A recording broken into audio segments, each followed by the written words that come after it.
Dear student, সবাইকে স্বাগত জানাচ্ছি ফিজিক্স বেসিক টু প্রিমিয়াম কোর্সের প্রথম ক্লাসে।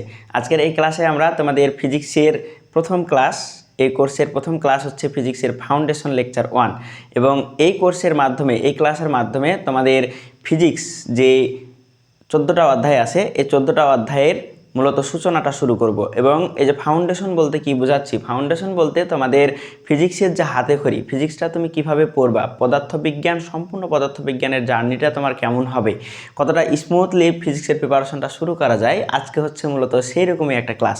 এবং এই ক্লাসটা হচ্ছে তোমার লাইফের পদার্থবিজ্ঞানের জন্য সবচেয়ে ইম্পর্টেন্ট ক্লাস। এবং এই ক্লাসের মাধ্যমে তোমাকে এমন কিছু সিক্রেট টেকনিক এবং ট্রিক্স শেখাবো, যে সিক্রেট টেকনিক এবং ট্রিক্সের সাহায্যে তুমি ফুল ফিজিক্স, যদি আমার কাছে অন্য কোনো ক্লাস নাও করো, তাও তুমি নিজে নিজে প্রত্যেকটা জিনিস ফিজিক্সের, যেমন সূত্র, সংজ্ঞা, একক, মাত্রা, তারপরে ম্যাথ কিভাবে করতে হয়, তারপরে তোমার হচ্ছে খ নম্বরের অ্যান্সার কিভাবে করবা, তারপরে আমার হচ্ছে রিয়ালাইজেশন, প্রত্যেকটা পার্ট ফিজিক্সের প্রত্যেকটা জিনিসপত্র আমি তোমাকে এমনভাবে হ্যাকসের মতো করে শেখাবো যে তুমি এর মধ্য দিয়ে, আজকের এই একটা ক্লাসের মধ্য দিয়ে তুমি ফিজিক্সের 50% জিনিসপত্র শিখে যাবা। ঠিক আছে, এটা তোমার কাছে অনেকটা অবাক লাগার মতো লাগতে পারে, কিন্তু ফুল ক্লাসটা আশা করি দেখবা।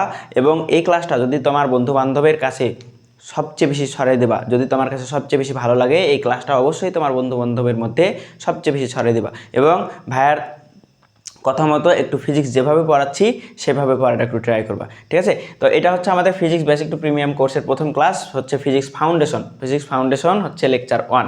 তো physics basic to premium course হচ্ছে আমাদের চলতেছে, আমাদের হচ্ছে ফ্রি ভর্তি চলতেছে। এই যে ফুল 2000 টাকার প্রাইজ মানির একটা কোর্স, এই কোর্সটা হচ্ছে তুমি সম্পূর্ণ ফ্রিতেই ভর্তি হতে পারবা। তো এই অফারটা চলতেছে শুধুমাত্র আমাদের 100 জন স্টুডেন্ট ফিল আপের জন্য। তো 100 জন স্টুডেন্ট যখন ফিল আপ হয়ে যাবে, তারপর থেকে আমরা হচ্ছে এইভাবে ভর্তি নেওয়া বন্ধ করে দেবো। ঠিক আছে, তারপরে আমরা হচ্ছে পরবর্তী 100 জন অথবা 50 জনের জন্য আমরা হচ্ছে খুবই স্বল্প মানের কিছু প্রাইজ মানি রাখবো, এবং ওই প্রাইজ মানি দিয়ে আবার হচ্ছে অ্যাটেন্ড করতে পারবা। তো এই যে স্বল্প মানের প্রাইজ মানিটা দিয়েও তুমি যদি অ্যাটেন্ড করতে না চাও, একদম ফ্রিতেই সম্পূর্ণ ভাইয়ার কোর্সে যুক্ত হতে চাও, তাহলে তুমি অবশ্যই এখনই দ্রুত যে ভিডিওটা দেখতেছো, ওই ভিডিওর মাধ্যমে তুমি হচ্ছে জয়েন হয়ে যাবা। ঠিক আছে, অ্যান্ড ভিডিও দেখার পর জয়েন হবা কীভাবে, ভর্তি হবো কীভাবে, কিচ্ছু করতে হবে না, অত কিছু টেনশনের কোনো প্রয়োজন নেই। তুমি জাস্ট কী করবা, ভাইয়ার যে হোয়াটসঅ্যাপ নম্বর দেওয়া আছে, এই হোয়াটসঅ্যাপ নাম্বারের সাহায্যে একটু হচ্ছে যোগাযোগ করবা। ঠিক আছে, তো আমি তোমাকে হচ্ছে সম্পূর্ণ সব কিছু লিঙ্ক দিয়ে দেবো, এবং তোমাকে প্রাইভেট গ্রুপের অ্যাক্সেসও দিয়ে দেবো। ঠিক আছে, সম্পূর্ণ ভর্তি হয়ে যেতে পারবা একদম ফ্রিতে। তো এই চান্সটা অবশ্যই মিস করা যাবে না। তো আজকে হচ্ছে আমরা যেহেতু ফিজিক্সের ফাউন্ডেশন লেকচার 1 এবং ফাউন্ডেশনে কী কী থাকে, কী কী জিনিসপত্র নিয়ে আমরা আলোচনা করব, সব কিছু ডিটেলসে সব কিছু আমরা হচ্ছে পড়াশোনা শুরু করব। ঠিক আছে, তো আজকের ফাউন্ডেশন ক্লাসে মূলত আমরা কি কি পড়াশোনা করব, এইটা একটু লিস্টটা দেই, এইটা একটু বোঝাই যে কি কি নিয়ে পড়াশোনা করব। প্রথমত আমরা বেশ কিছু টপিক নিয়ে পড়াশোনা করব। তো আমরা হচ্ছে ফিজিক্সটাকে মূলত ফিল করব আজকে।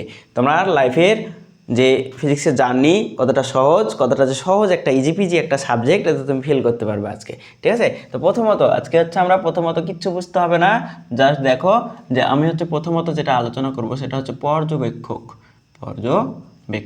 ঠিক আছে, কিচ্ছু বুঝতে হবে না এখন, তুমি জাস্ট আমার কথা শোনো। ওকে, তারপরে আমরা বুঝবো পর্যবেক্ষণ জিনিসটা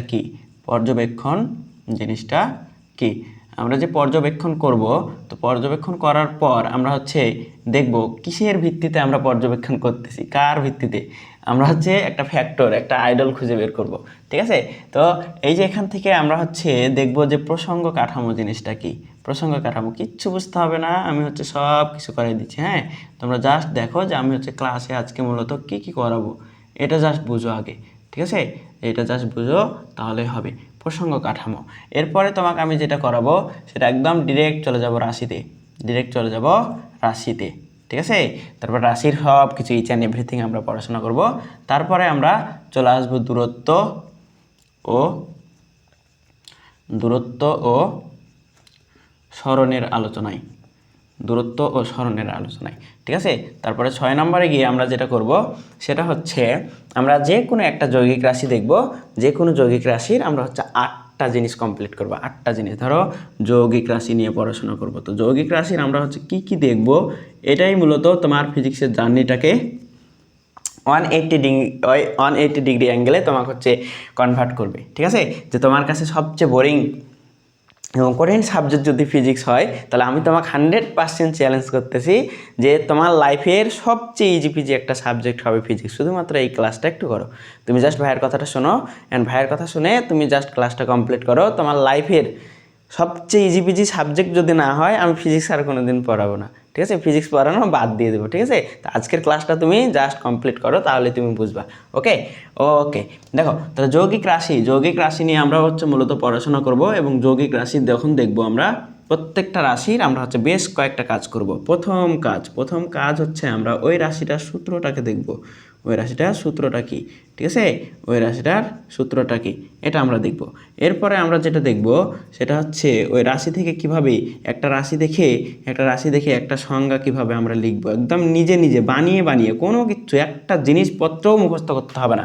ফিজিক্স যে মুখস্থের জিনিস না, ফিজিক্স যে সম্পূর্ণ তোমার আয়ত্ত করার জিনিস, সম্পূর্ণ যে বেসিক থেকে ফিল করার মতো জিনিস, তোমার নিজে নিজে বানিয়ে পড়ার মতো জিনিস, ইজি পিজি একটা সাবজেক্ট, এটা তুমি ফিল করতে পারবে আজকের ক্লাসের মাধ্যমে। তো কোনোভাবে মিস দিবা না, ঠিক আছে? মিস দেওয়ার কোনো চান্স নাই, কোনো স্কোপ রাখবা না, অ্যান্ড কোনো ধরনের কোনো এক্সকিউজ, কোনো ধরনের কোনো কম্প্রোমাইজ করবা না। যদি এই ক্লাস করতে করতে বান্ধবী মেসেজ দিয়ে ফেলে, যদি বলে ফেলে ওই কী করতেছো, এরকম যদি মেসেজ দিয়ে ফেলে, তাহলে তুমি বলবা যে নূর ভাইয়ের ক্লাস করতেছি, একটু জাস্ট ওয়েট করো। তো তোমাকে তো বলবে, ডিফেন্স করবে, আমার চেয়ে কি তোমার নূর ভাইয়ের ক্লাস অনেক বড় হয়ে গেল?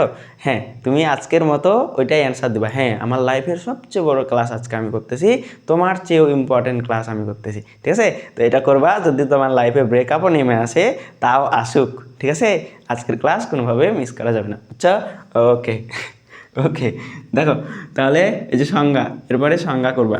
তারপরে হচ্ছে আমি যেটা করাবো সেটা হচ্ছে তোমার একক করাবো, তারপরে একক নিজে নিজে একদম নিজে নিজে বানিয়ে বের করতে পারবে যে কোনটার একক কী, কীভাবে মুখস্থ করতে হয়, কোন এককের মাত্রা কী, সব কিছু মুখস্থ করো না তো মুখস্থ করতে হবে না। আমি তোমাকে দেখাবো যে এই জিনিসটা বের করতে পারবা, তুমি হচ্ছে একদম ফিজিশিয়ান হয়ে যাবে আজকে, ঠিক আছে? ফিজিশিয়ান হয়ে যাবা। তারপরে এরপরে হচ্ছে আমরা মাত্রা দেখব, মাত্রা। তাহলে একটা রাশির মাত্রা কীভাবে নির্ণয় করতে হয় সেই জিনিসটা আমরা দেখব। ওকে, এরপরে তোমার 5 নম্বরে যেটা দেখব আমরা হচ্ছে আমরা মাত্রা সমীকরণটা দেখব। মাত্রা সমীকরণ এই জিনিসটা আমাদের খ নম্বরে অনেক পড়ে, ঠিক আছে? মাত্রা সমীকরণ নির্ণয় করতে বলে। তো মাত্রা সমীকরণ দেখে ফেলবো একটা রাশির, আমরা মাত্রা সমীকরণ বের করব, ঠিক আছে? মাত্রা সমীকরণ, ওকে, তাই কি না বলো? মাত্রা সমীকরণ। এরপরে আমরা যেটা করব সেটা হচ্ছে আমরা মাত্রা সমীকরণের পর একটা হচ্ছে খ নম্বরের অ্যান্সার করব। খ নম্বরের অ্যান্সার কীভাবে করতে হয় সব কিছু বানিয়ে, ঠিক আছে? খ নম্বরের অ্যান্সার করব। এরপরে হচ্ছে আমরা যেটা করব সেটা কি বলো তো? এরপরে আমরা যেটা করব আমরা হচ্ছে তোমার একটা ম্যাথ করব, নিজে নিজে একদম বানিয়ে ম্যাথ করব, যে ফিজিক্সের ম্যাথ আমি বানাতে পারি কিনা, আমি একজন ফিজিশিয়ান হতে পারি কিনা, এই জিনিসটা আমি তোমাকে দেখাবো। তুমি নিজেও ফিজিশিয়ান একজন হতে পারবা, ঠিক আছে? প্রত্যেকটা ম্যাথ আমরা করব এবং ম্যাথ আমরা বানিয়ে করার ট্রাই করব। অ্যান্ড লাস্ট ওয়ান আমরা 8টা কাজ করব একটা রাশি থেকে। লাস্ট ওয়ান আমরা হচ্ছে রিয়ালাইজেশন করব। রিয়ালাইজেশন মানে কি বলো তো? আমি জাস্ট একটু পরে বুঝাচ্ছি, ঠিক আছে? একটু ক্যামেরার সামনে যাই, নাহলে আবার ফিল করতে পারবা না, ঠিক আছে? অ্যান্ড এই যে রিয়ালাইজেশনটা অনেক ইম্পর্টেন্ট। ওকে, লাস্ট কাজ আমরা কি করব? রিয়ালাইজেশন করব। তো রিয়ালাইজেশনটা কি, যে ধরো হচ্ছে তোমার যে লাইফের যে তোমার মনে করো পুকি ক্রাশ, তো ক্রাশকে মনে করো যে একদিন রাস্তায় দেখছো, তো ক্রাশের কথা কিছুক্ষণ পর আবার মনে পড়ে না যে কি ড্রেস পরেছিল, কি সুন্দর দেখতে, ওইভাবে হেঁটে গেল, সব কিছু, তাই না? ভালো লাগে। তো ওই যে জিনিসটা তুমি হচ্ছে কখন দেখো বলো তো? চলে যাওয়ার পরে তোমার ইমেজটা মনের ক্যানভাসে ভাসে, তাই না? মনের ক্যানভাসে ভাসে। তো ওই জিনিসটা একটু হচ্ছে এই জায়গায় অ্যাপ্লাই করতে হবে। ওই জিনিসটা তোমার হচ্ছে ক্রাশের চোখ থেকে, ওই ক্রাশের চোখটা, যেই চোখে ক্রাশকে দেখতা, ওই চোখটা হচ্ছে এই ম্যাথ করার পর ম্যাথটাকে দেখবা যে ম্যাথটা এরকম ছিল, এত কিউট কেন ম্যাথটা। তারপরে বলবা যে এই ম্যাথটা এইভাবে হবে, এইভাবে হলে ওইরকম হলে কি হবে, ঠিক আছে? তারপরে এই ম্যাথটা এরকম হলে কি হয়। তো সব কিছু আমি তোমাকে বুঝাবো, সব কিছু আমি তোমাকে দেখাই দেবো, টেনশন নিতে হবে না, ঠিক আছে? তো আজকের class one of the best একটা ক্লাস। অলরেডি আমার কথা শুনে বুঝতেই পারতেছো। অ্যান্ড হচ্ছে ভাইয়ার এই জায়গা ছেড়ে, এই ক্লাস ছেড়ে যাইতে ইচ্ছে করতেছে না, তাই না? হবে না, যেতে ইচ্ছে করবে না, ঠিক আছে? কারণ ভাইয়া দেখতেও খারাপ না, ভাইয়া মন মাইন্ডও ভালো আছে, অ্যান্ড ভাইয়া অনেক হ্যান্ডসাম। শুধুমাত্র সমস্যা একটাই, কি বলো তো? সমস্যা কি? একটু কালার ডিপ। হ্যাঁ, ওকে, কালারটা একটু ডিপ। ওকে, তো দেখো মজা করতেছি। অ্যান্ড আমরা ক্লাসের সিরিয়াস মোমেন্টে এখন ঢুকে যাব। ক্লাসের একদম সিরিয়াস মোমেন্ট, ক্লাসের সিরিয়াস মোমেন্টে আমরা প্রবেশ করতেছি, ঠিক আছে? ওকে, তাহলে একটা একটা করে টপিক আমরা এখন কমপ্লিট করব, একটা একটা করে টপিক। তাহলে প্রথমত আমাকে যেটা বুঝতে হবে যে পর্যবেক্ষক, একজন পর্যবেক্ষকের কেন প্রয়োজন, কেন তোমার একটা পর্যবেক্ষককে প্রয়োজন হবে, পর্যবেক্ষক মানে কি সেটা আগে বলি। যে পর্যবেক্ষক কি, যে একটা ঘটনা পর্যবেক্ষক, তাহলে প্রথমত আমাদের যেটা লাগবে সেটা হচ্ছে পর্যবেক্ষক। তাহলে পর্যবেক্ষক কি? যে বস্তু বা যে ব্যক্তি, যে বস্তু বা ব্যক্তি বা যে ফ্যাক্টর, যে কোনো কিছু হতে পারে, যে ঘটনাটাকে বিশ্লেষণ করে, কোনো একটা ঘটনাকে বিশ্লেষণ করে। তাহলে আমি তোমাকে বললাম কোনো ঘটনা, যে কোনো ঘটনা পরীক্ষা নিরীক্ষা পরীক্ষা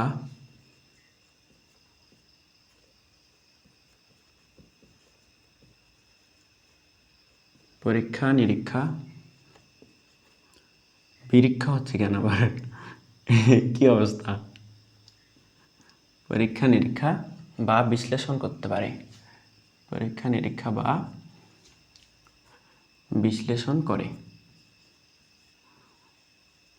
এই যে তুমি মনে করো তোমার একটা ঘটনা পাইছো, সেটাকে তুমি পরীক্ষা নিরীক্ষা আর বিশ্লেষণ করতেছো, ঠিক আছে? তাহলে সেই ক্ষেত্রে তুমি একজন কি পর্যবেক্ষক, তুমি একজন পর্যবেক্ষক,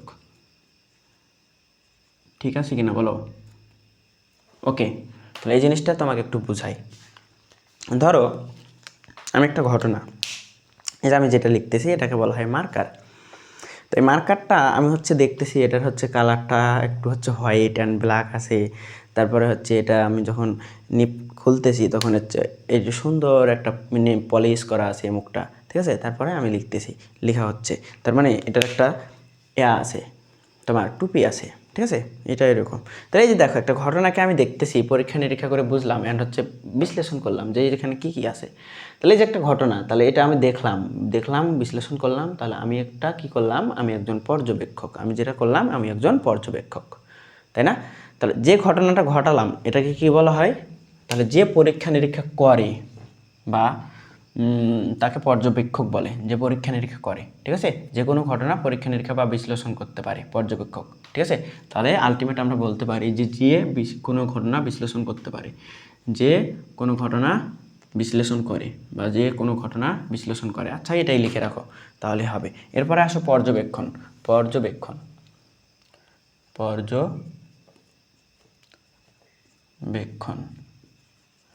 পর্যবেক্ষণ জিনিসটা কি?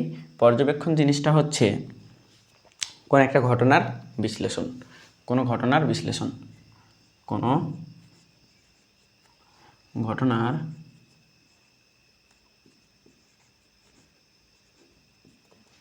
বিশ্লেষণ, কোনো ঘটনার বিশ্লেষণ। তাহলে পর্যবেক্ষণ কি? যে পরীক্ষা নিরীক্ষা করলো এতক্ষণ ধরে যেটা কাজটা করে, যেটা সেটা হচ্ছে আমাদের পর্যবেক্ষণ। ওকে, কোনো ঘটনার একটা বিশ্লেষণ। ওকে, এরপরে হচ্ছে আমাদের সবচেয়ে ইম্পর্টেন্ট হচ্ছে আমাদের প্রসঙ্গ কাঠামো বা মূলবিন্দু। আমি তোমাকে রিলেট করাচ্ছি একটা উদাহরণের সাহায্যে, তিনটাই বিষয় হচ্ছে কনফিউশন ক্লিয়ার করে দেবো, ঠিক আছে? এরপরে প্রসঙ্গ কাঠামো, প্রসঙ্গ কাঠামো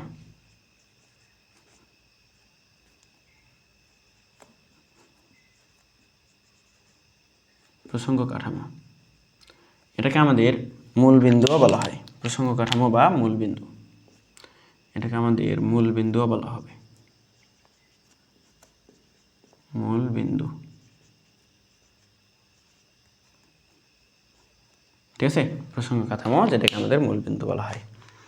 এখন আসো পদার্থবিজ্ঞানে, এই যে ভালো মতো সিরিয়াস নিয়ে একদম খুবই গুরুত্ব সহকারে ক্লাসটা করবে এখন থেকে।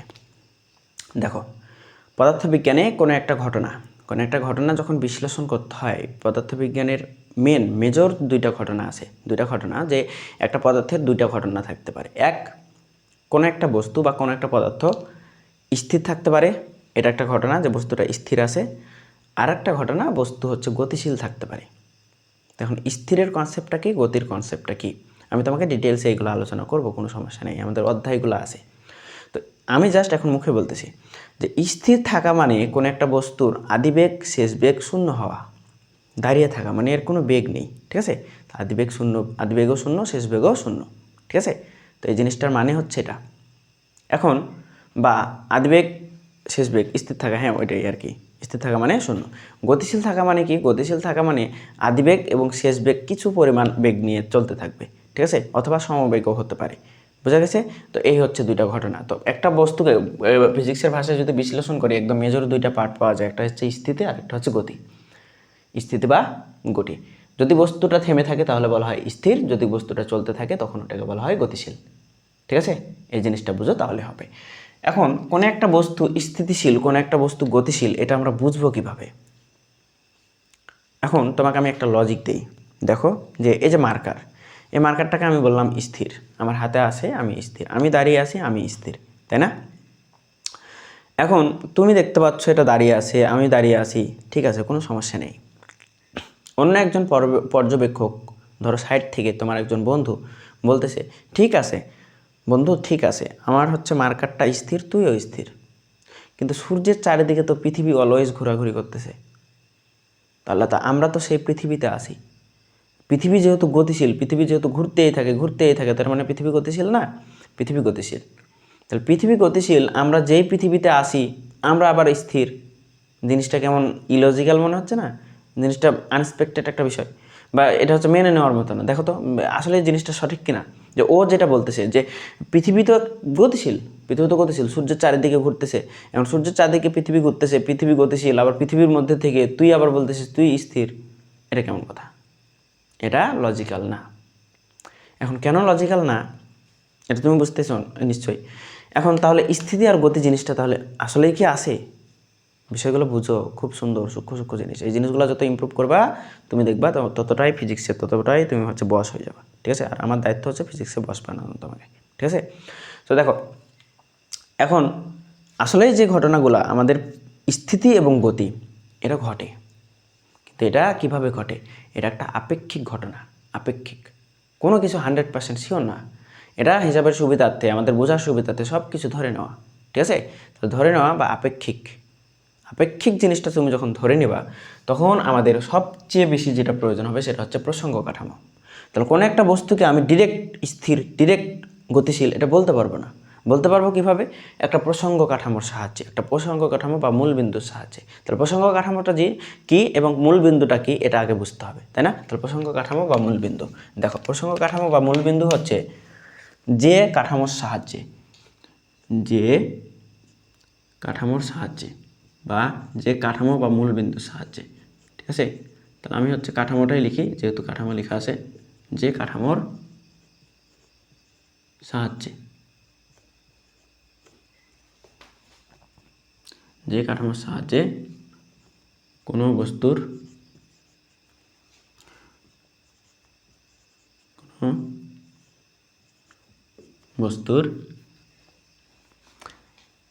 স্থিতি বা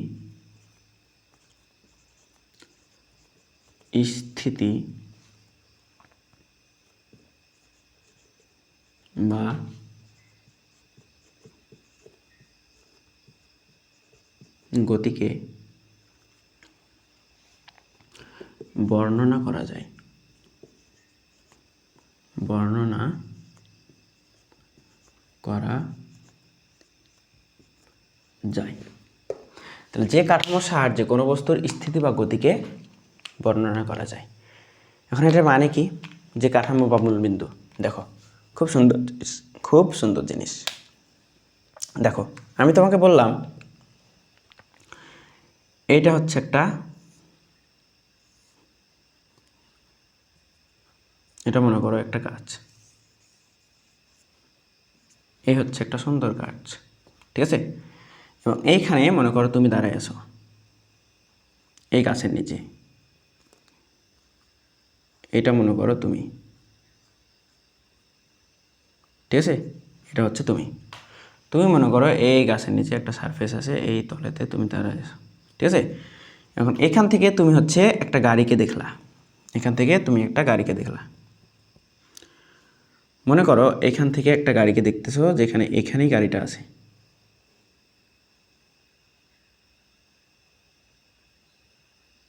এখানে একটা গাড়ি দাঁড়ায় আছে, ঠিক আছে। আচ্ছা,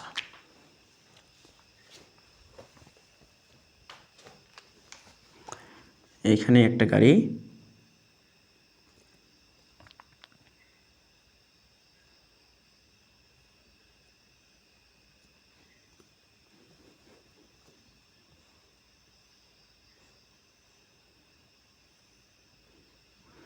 এই মনে করো একটা গাড়ি এখানে হচ্ছে দাঁড়ায় আছে, ঠিক আছে।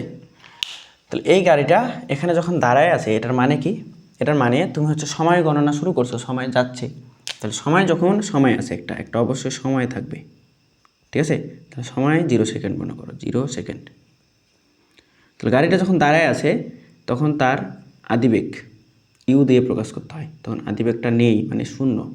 এর একক হচ্ছে মিটার পার সেকেন্ড। এর সব কিছু আমি বুঝাবো, কোনো প্যারা নিও না, এখন জাস্ট বুঝো। তাহলে একটা গাড়ি দাঁড়ায় আছে, তখন সময়টা শূন্য, আদিবেগটাও শূন্য। শেষ বেগটা কত? শেষ বেগটাও তার জন্য শূন্য। এই জায়গায় শেষ বেগটাও কত? শূন্য, ঠিক আছে। শেষ বেগটাও শূন্য, শেষ বেগ হচ্ছে ভি। এখন কিছুক্ষণ পর তুমি হচ্ছে গাড়িটা দেখলা, কিছুক্ষণ পর আবার গাড়িটাকে দেখতেছো।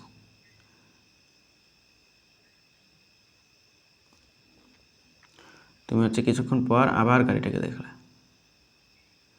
এবার যখন দেখলা তখন গাড়িটা দেখতেছো চলে যাচ্ছে, ঠিক আছে। এবার হচ্ছে নির্দিষ্ট একটা গতি বেগ সে প্রাপ্ত হয়েছে, অ্যান্ড গাড়িটা চলে যাচ্ছে, ঠিক আছে। তাহলে মনে করো এই জায়গায় সে আসলো, এই জায়গায় গাড়িটা আসলো, বুঝা গেছে। এবং এখান থেকে যে দূরত্বটা গাড়িটার, এখান থেকে যে দূরত্বটা, নির্দিষ্ট যে দূরত্ব, এটা মনে করো সেন্টার পয়েন্ট। তাহলে এখান থেকে, অথবা তুমি হচ্ছে দাঁড়ায় আছো, বা এটা হচ্ছে এটা আর কি, তুমি দাঁড়ায় আছো এই জায়গাটা। তো তুমি হচ্ছে দাঁড়ায় আছো এখানে, এখান থেকে গাড়িটার দূরত্ব এইটুকু। এইটুকু দূরত্ব তুমি হচ্ছে বলে দিলা যে এইটুকু দূরত্ব সে গেছে হচ্ছে 100 মিটারে, 100 মিটার, ঠিক আছে। তাহলে এটুকু দূরত্ব তুমি বললা কি 100 মিটার। এখন এই যে গাড়িটা যাচ্ছে, বা এইখানে এসে তুমি গাড়িটাকে দেখলা, এখানে তুমি গাড়িটা দেখলা যে 100 মিটার চলে গেল, 100 মিটার। তাহলে এর একটা নির্দিষ্ট সময় আছে। তুমি মনে করো এখানে পৌঁছাইতে তার সময় লাগছে মনে করো 10 সেকেন্ড। 10 সেকেন্ডে সে 100 মিটার রাস্তায় পৌঁছাইছে আর কি, ঠিক আছে। তখন তার আদিবেগটা কিছু পরিমাণ আছে, কত আছে ধরো 5 মিটার পার সেকেন্ড আদিবেগ নিয়ে যাচ্ছে। অথবা আদিবেগ থেকে এটা হচ্ছে শেষ বেগ প্রাপ্ত হয়েছে, একটা বেগ প্রাপ্ত হয়েছে, ঠিক আছে। 0 থেকে একটা শেষ বেগ প্রাপ্ত হলো, মনে করো এই ঘটনাটা ঘটালো 5 মিটার পার সেকেন্ড বেগ নিয়ে, এত বেগে আসছে, ঠিক আছে। এখন এই যে গাড়িটা যে তুমি এখানে দেখতে পাচ্ছ 5 মিটার পার সেকেন্ড বেগ নিয়ে চলে যাচ্ছে, এবং গাড়িটা যাচ্ছে এবং 100 মিটার দূরত্ব অতিক্রম ক্রস করতেছে। এখন এই অবস্থায় যখন গাড়ি দাঁড়াইছিল তখন তুমি দেখলা গাড়িটা স্থির, একদম দাঁড়ানো অবস্থা। তাহলে গাড়িটা যখন যাত্রাপথ শুরু করছে 5 মিটার পার সেকেন্ড বেগ নিয়ে, দেখতেছো 10 সেকেন্ডে 100 মিটার চলে গেছে। তাহলে এই যে গাড়িটা গতিশীল, গতি প্রাপ্ত হয়েছে, চলে যাওয়া মানে গতিশীল হওয়া। তাহলে তোমার এখন প্রশ্ন হচ্ছে, স্থিতি এবং গতি এই জিনিসটা তো আপেক্ষিক। এখন কিভাবে বুঝবা যে এই গাড়িটা গতিশীল নাকি এই গাড়িটা স্থির? কেমনে বলবা তুমি? এইটার জন্য তোমার প্রয়োজন হবে প্রসঙ্গ কাঠামো বা মূলবিন্দু। তোমাকে প্রশ্ন করতে হবে কোনো একটা ঘটনা যখন তুমি বলবা স্থিতিশীল নাকি গতিশীল, বস্তুটা দাঁড়ানো নাকি চলে যাচ্ছে, এটার অ্যান্সারটা দেওয়ার আগে তুমি আগে নিজেকে কোশ্চিন করবা যে কোত্থেকে গতিশীল, কোত্থেকে স্থিতিশীল। দেখো, কোত্থেকে, এটা হচ্ছে গাছের তলা থেকে, এটা তুমি গাছের তলায় দাঁড়ায় আছো, একদম গাছের তলা। কোত্থেকে গতিশীল? গাছের তলা থেকে। ঠিক আছে? তো কোত্থেকে তুমি যেখানে দাঁড়ানো আসো সের থেকে তুমি পরিমাপ করতেছো। তো কোত্থেকে স্থিতিশীল, কোত্থেকে গাছের তলা থেকে তুমি দেখতেছো এবং ওখান থেকেই গাড়ির বস্তুটা স্থিতিশীল হয়ে আসে বা দাঁড়ানো অবস্থায় আসে। তো তুমি যদি কোনো একটা বস্তুকে স্থিতিশীল বা গতিশীল অবস্থা বলতে চাও তাহলে তোমাকে প্রশ্নের আনতে হবে, কোন প্রশ্নটা নিয়ে আসতে হবে, কোত্থেকে স্থিতিশীল, কোত্থেকে গতিশীল। ঠিক আছে? কোত্থেকে, এই যে কোত্থেকে কথাটার অ্যান্সারে যেটা পাবা সেটা তোমার প্রসঙ্গ কাঠামো। তাহলে কোত্থেকে, গাছের তলা থেকে। তাহলে এই ঘটনার জন্য তোমার হচ্ছে প্রসঙ্গ কাঠামো কোনটা, এই যে গাছের তলা, গাছের তলাটা হচ্ছে তোমার প্রসঙ্গ কাঠামো। তাহলে দেখো আমরা যেই তিনটা সংজ্ঞা দিয়েছিলাম, পর্যবেক্ষক, তাহলে তুমি যেটা করতেছো এটা তুমি একটা ঘটনার বর্ণনা করতেছো, একটা ঘটনা কী করতেছো, একটা ঘটনা পরীক্ষা করতেছো, তাই না? একটা ঘটনাকে তুমি পরীক্ষা করতেছো বা বিশ্লেষণ করতেছো। তাহলে এক্ষেত্রে তোমাকে আমি কি বলবো, তোমাকে আমি বলবো তুমি একজন পর্যবেক্ষক, তুমি একজন পর্যবেক্ষক, তাই কি না? পর্যবেক্ষক। তো তুমি যে ঘটনাটা ঘটাইলা, ফুল ঘটনাটা তুমি দেখলা, এটা শূন্য ছিল, 5 মিটার পার সেকেন্ড হলো 100 মিটার গেছে 10 সেকেন্ডে। তাহলে এই ঘটনাটা হচ্ছে তোমার পর্যবেক্ষণের ফল। তাহলে ফুল ঘটনাটা কি? ফুল ঘটনাটা হচ্ছে তোমার পর্যবেক্ষণ, তাই কি না বলো তো? ফুল ঘটনাটা তুমি দেখলা, এটা হচ্ছে তোমার পর্যবেক্ষণ। এখন তোমার এই যে কোত্থেকে গতিশীল বা কোত্থেকে স্থিতিশীল এই জিনিসটা তুমি দেখলা, তাহলে এটা হচ্ছে তোমার প্রসঙ্গ কাঠামো, এটা হচ্ছে তোমার কি প্রসঙ্গ কাঠামো। বুঝা গেছে নাকি যাই নাই বলো? অ্যান্ড এইটুকু বুঝলে তোমার ফিজিক্সের একদম রিয়াল লাইফের ফাউন্ডেশন শুরু হয়ে গেল, একদম রিয়াল ফাউন্ডেশন। ঠিক আছে? এইটুকু বুঝলে তোমার ফিজিক্সের জার্নিটা এখান থেকে আমার মনে হয় শুরু করা উচিত। বুঝা গেছে? এ কারণে আমি ওখান থেকেই শুরু করলাম। ওকে, তাহলে প্রসঙ্গ কাঠামো। এখন তুমি আমাকে বলো, তোমাকে আমি বললাম এই যে রিয়েল লাইফ দেখায়। ধরো এখানে হচ্ছে একটা লাল মার্কার, এখানে হচ্ছে একটা কালো মার্কার, দুইটাই দুই জায়গায় স্থিতিশীল। তাহলে তোমাকে আমি বললাম যে লাল মার্কারের সাপেক্ষে কালো মার্কারকে তোমাকে বলতে হবে যে এর দূরত্বটা হচ্ছে, এর মধ্যবর্তী দূরত্ব যে এইটুকু দূরত্বটা হচ্ছে 100 মিটার। তাহলে আমি বললাম এই যে 100 মিটার দূরে চলে যাচ্ছে, 100 মিটার দূরে 100 মিটার দূরে দাঁড়ায় আছে। কোত্থেকে দাঁড়ায় আছে? এই লাল মার্কার থেকে। তাহলে লাল মার্কার কোত্থেকে? লাল মার্কার থেকে দাঁড়ায় আছে। তাহলে এই যে লাল মার্কারটা হচ্ছে তোমার জন্য কি প্রসঙ্গ কাঠামো। তোমাকে যদি বলতাম যে কালো মার্কার থেকে দূরত্ব 10 মিটার, এবং 10 মিটার দূরত্ব অতিক্রম করে চলে যাচ্ছে, লাল মার্কারটা গতিশীল অবস্থায় যাচ্ছে। তাহলে এই যে গতিশীল চলতেই আছে, ধরো গতিশীল, তাহলে কোত্থেকে যাচ্ছে? এখান থেকে, একদম কালো মার্কার থেকে। তাহলে কালো মার্কারটা তোমার জন্য এই ক্ষেত্রে কি প্রসঙ্গ কাঠামো। ঠিক আছে? তাহলে তুমি তোমার চেয়ার টেবিলে যদি বিভিন্ন বই বা বিভিন্ন কিছু বিশ্লেষণ করো বা ক্যালকুলেটর, এই যে এরকম ক্যালকুলেটর নিয়ে এবং একটা বই নিয়ে, ধরো তুমি চিন্তা করতেছো যে এই যে আমি হচ্ছে তোমাকে বললাম যে এই ক্যালকুলেটর এখানে ছিল, এখান থেকে চলে যাচ্ছে। তাহলে এটা কোত্থেকে যাচ্ছে? এখানে একটা নির্দিষ্ট যদি পয়েন্ট থাকে, ধরো এই যে এখান থেকে যাত্রা শুরু করতেছে, ধরো এই যে ক্যালকুলেটরের যাত্রা এখান থেকে শুরু হলো। ঠিক আছে? আর এখান থেকে এই যে ক্যালকুলেটরের যাত্রা, এটাকে আমি বললাম এটা হচ্ছে এ অবস্থান। তাহলে এখান থেকে ক্যালকুলেটরটা একদম কিছু পরিমাণ গতিশীল হয়ে চলে যাচ্ছে। কোত্থেকে যাচ্ছে? এ থেকে যাচ্ছে। কোত্থেকে যাচ্ছে? এ থেকে। তাহলে এ থেকে যাচ্ছে, তাহলে এ থেকে গতিশীল। তাহলে এ হচ্ছে তোমার জন্য কি প্রসঙ্গ কাঠামো। কোত্থেকে যাচ্ছে? এ থেকে। তাহলে এ হচ্ছে প্রসঙ্গ কাঠামো। ধরো এখানে দাঁড়ায় আছে, এখন কোথায় দাঁড়িয়ে আছে? তোমার এ অবস্থানে দাঁড়ায় আছে। তাহলে এ অবস্থানের সাপেক্ষেই ওই বস্তুটা স্থিতিশীল। ঠিক আছে? বা আমি তোমাকে এই যে আমার হচ্ছে মনিটর বা এই যে স্মার্ট টিভি, এই স্মার্ট টিভি থেকে আমার দূরত্ব এখান থেকে ধরো 5 মিটার বা আরও কম হতে পারে, 2 মিটার, ধরো 2 মিটার। তাহলে কোত্থেকে 2 মিটার? আমি কোত্থেকে দাঁড়ায় আছি? স্থিতিশীল কিসের সাপেক্ষে? এই যে এটার সাপেক্ষে। তাহলে এটার সাপেক্ষে আমি স্থির 2 মিটার দূরে দাঁড়ায় আছি। ঠিক আছে? তাহলে এই জিনিসগুলা বুঝবা, এই জিনিসগুলা একদম ক্লিয়ারলি কনসেপ্ট ক্লিয়ার করে ধারণাটা রাখবা। ঠিক আছে? তাহলে ওকে, তাহলে এই জিনিসটা আশা করি বুঝছো। এবার হচ্ছে আমরা যেটা করব বিভিন্ন রাশি নিয়ে পড়াশোনা করব, বিভিন্ন রাশি। ঠিক আছে? আমরা এবার রাশিতে চলে যাইতে পারি। ওকে, আশা করি এই জিনিসটা বুঝছো যে কোনো একটা বস্তুকে তুমি ডিরেক্ট স্থির বলতে পারবা না, ডিরেক্ট গতিশীল বলতে পারবা না। এটার একটা ডিপ মিনিং হচ্ছে কোত্থেকে গতিশীল, কোত্থেকে স্থির। তাহলে আমি যখন প্রসঙ্গ কাঠামোর সাপেক্ষে বলবো তখন ঠিক আছে, প্রসঙ্গ কাঠামোর সাপেক্ষে যখন বলতে পারবো তখন আমার বলবো যে ওটা ঠিক আছে, যে ওটা স্থির ওর সাপেক্ষে, ওটা গতিশীল ওর সাপেক্ষে। ঠিক আছে? ওকে, তাহলে দেখো আমরা এবার রাশি নিয়ে পড়াশোনা করবো। রাশি, তাহলে লিখো, মেইন পড়াশোনা শুরু হচ্ছে এখন থেকে। তাহলে ফিজিক্সের মেইন পড়াশোনা রাশি বা কোয়ান্টিটি, ইংরেজিতে এটাকে বলা হয় কোয়ান্টিটি। ঠিক আছে, তাহলে টপিক দিয়ে ফেলো রাশি। দেখো রাশিকে মূলত আমরা দুইটা ভাগে ভাগ করতে পারি, এক গঠনের ভিত্তিতে, দুই হচ্ছে আমাদের দিকের ভিত্তিতে। তো রাশিকে প্রধানত কয় ভাগে ভাগ করা যায়? দুই ভাগে। এক গঠন অনুযায়ী রাশি, গঠনের ভিত্তিতে, গঠনের, আচ্ছা এইভাবে না লিখে আমি হচ্ছে একটু ভালো করেই লিখি।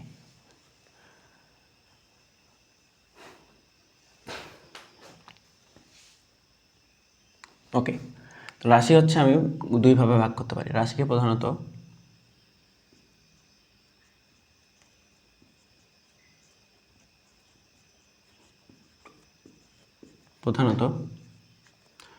দুই ভাগে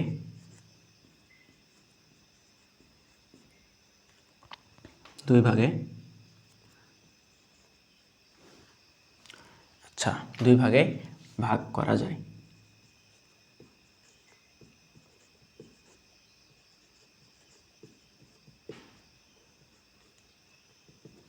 প্রথমত আগে আমাদের রাশিটা বলা উচিত ছিল যে রাশি জিনিসটা কি। আসলে রাশি জিনিসটা কি, রাশি কি করে, খাই নাকি মাথায় দেয়? দেখো রাশি হচ্ছে এই ভৌত জগতে যা কিছু পরিমাপ করা হয়।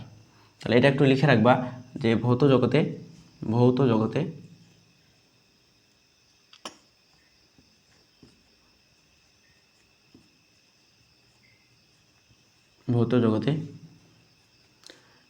কিছু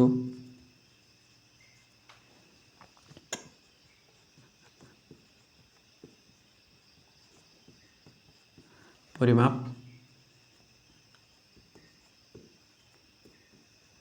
করা হয় তাকে কি বলে? তাকে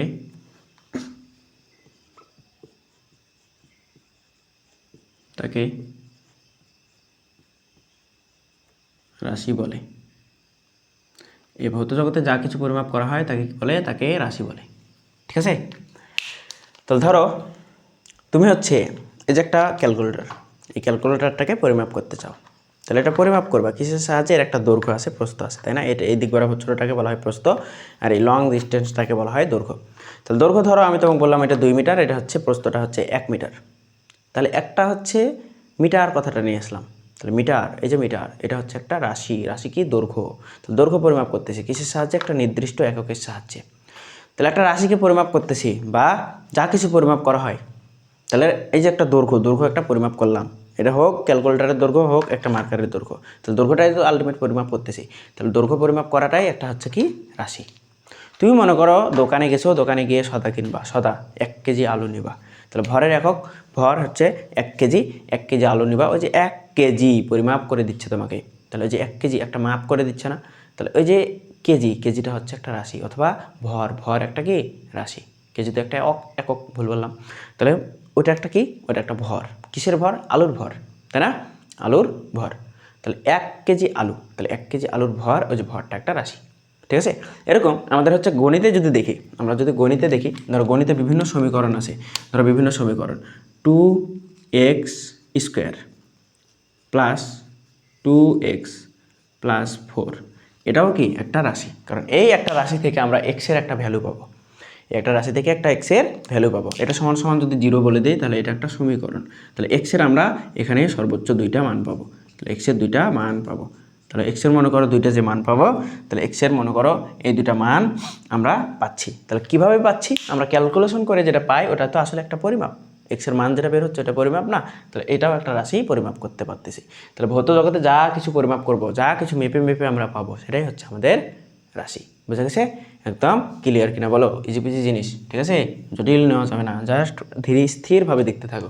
ওকে, তাহলে আমরা প্রধানত রাশিকে 2টা ভাগে ভাগ করা যায়, 2টা ভাগে ভাগ করতে পারি। এক রাশি হচ্ছে, এক হচ্ছে তোমার গঠন ডিপেন্ডেন্ট, গঠনের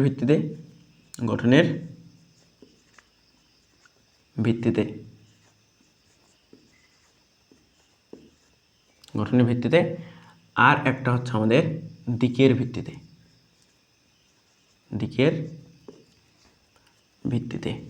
তো আমরা প্রথমেই দেখব গঠনের ভিত্তিতে রাশি। তাহলে আসো,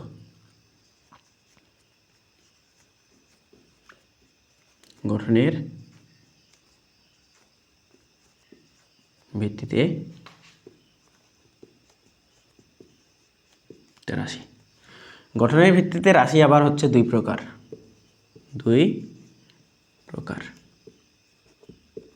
ঠিক আছে, এক হচ্ছে আমাদের মৌলিক রাশি। মৌলিক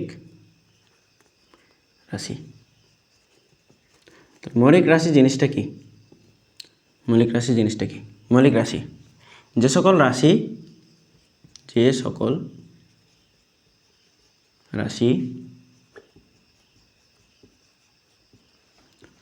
অন্য কোনো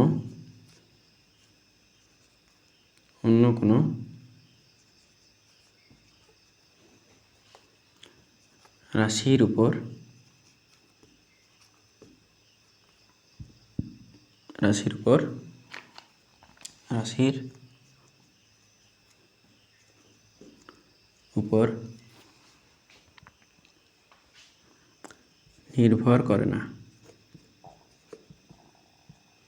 নির্ভর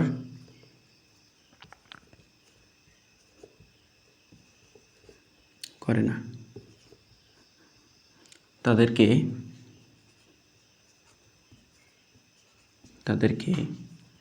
মৌলিক রাশি বলে।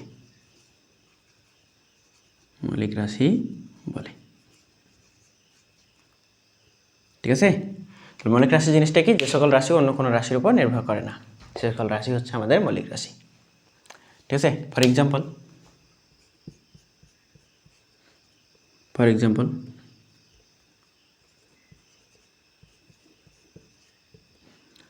দৈর্ঘ্য,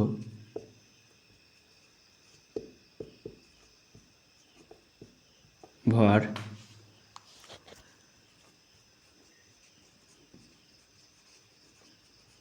তাপমাত্রা,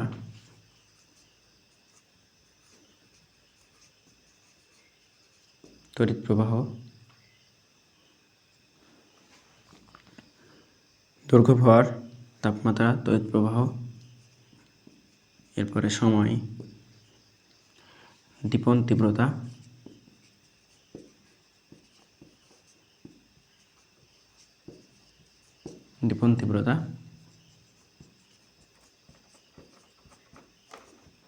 পদার্থের পরিমাণ। ঠিক আছে, সো দেখো, যে সকল রাশি অন্য কোনো রাশির উপর নির্ভর করে না তাদেরকে মৌলিক রাশি বলে। তো দৈর্ঘ্য, ভর, সময়, তড়িৎ প্রবাহ, সময়, দীপন তীব্রতা, পদার্থের পরিমাণ। কয়টা হয়েছে দেখো তো? 1 2 3 4 5 6 7। মনে রাখবা, পৃথিবীতে মৌলিক রাশি হচ্ছে 7টি। পৃথিবীতে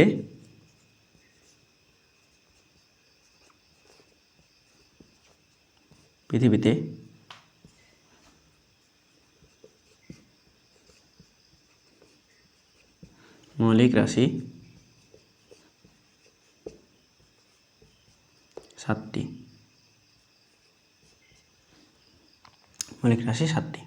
ঠিক আছে, এখন 7টি মৌলিক রাশি, আর কিচ্ছু না, এই যে এইগুলা প্রত্যেকটা। ঠিক আছে, তাহলে প্রত্যেকটা কি? 1 দৈর্ঘ্য, 2 ভর, 3 হচ্ছে আমাদের সময়, তারপরে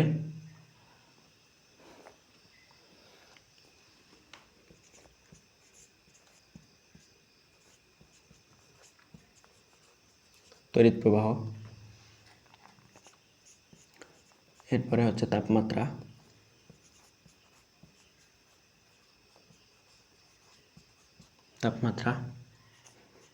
এরপরে 6 নম্বর হচ্ছে আমাদের দীপন তীব্রতা,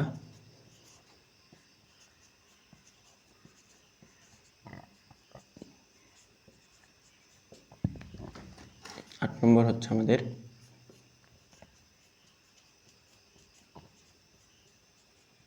পদার্থের পরিমাণ।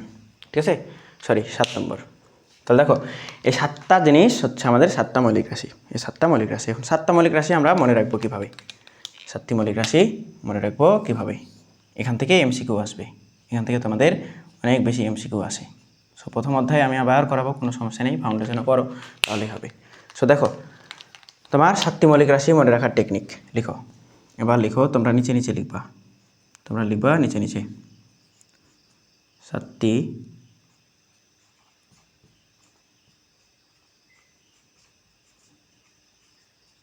মৌলিক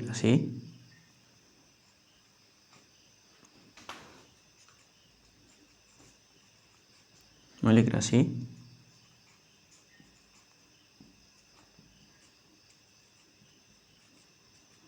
মনে রাখার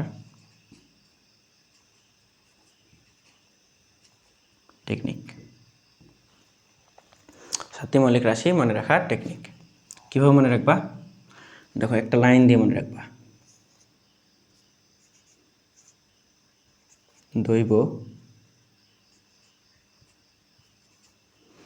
দৈব সততার দ্বীপ। দৈব সততার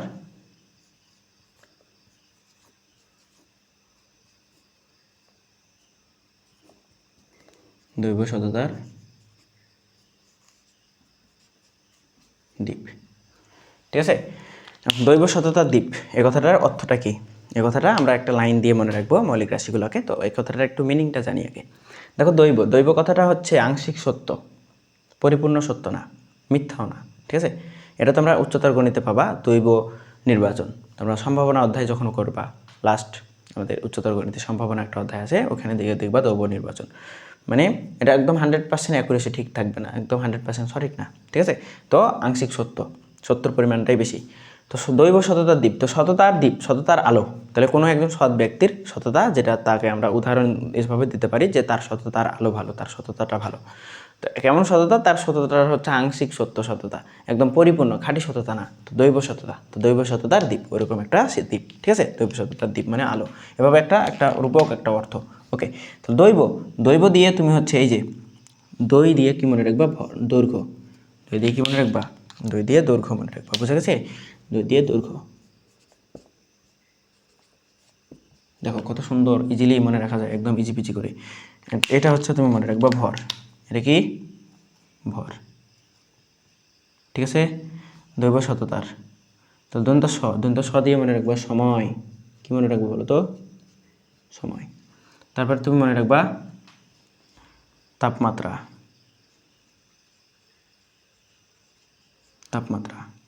এরপরে তার কথাটা দিয়ে মনে রাখবা তড়িৎ প্রবাহ।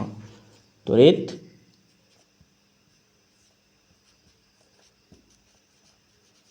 প্রবাহ। এরপরের কথাটা দিয়ে তুমি মনে রাখবা দীপন তীব্রতা।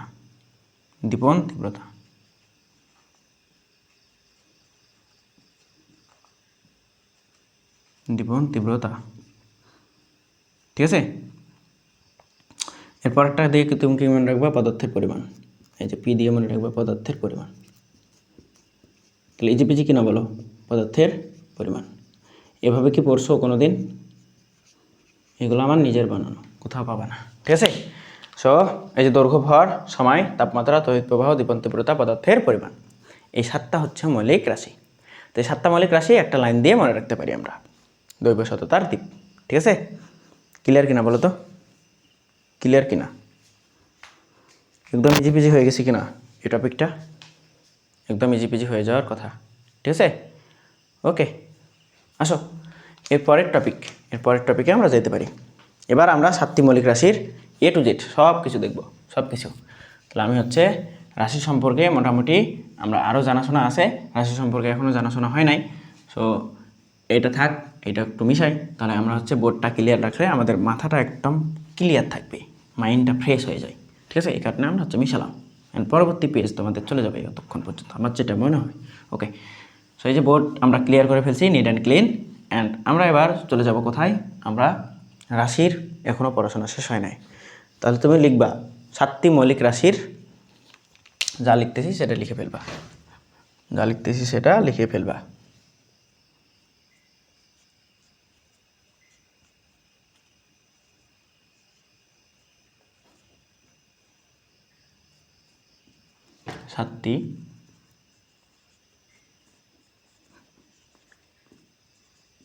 7টি মৌলিক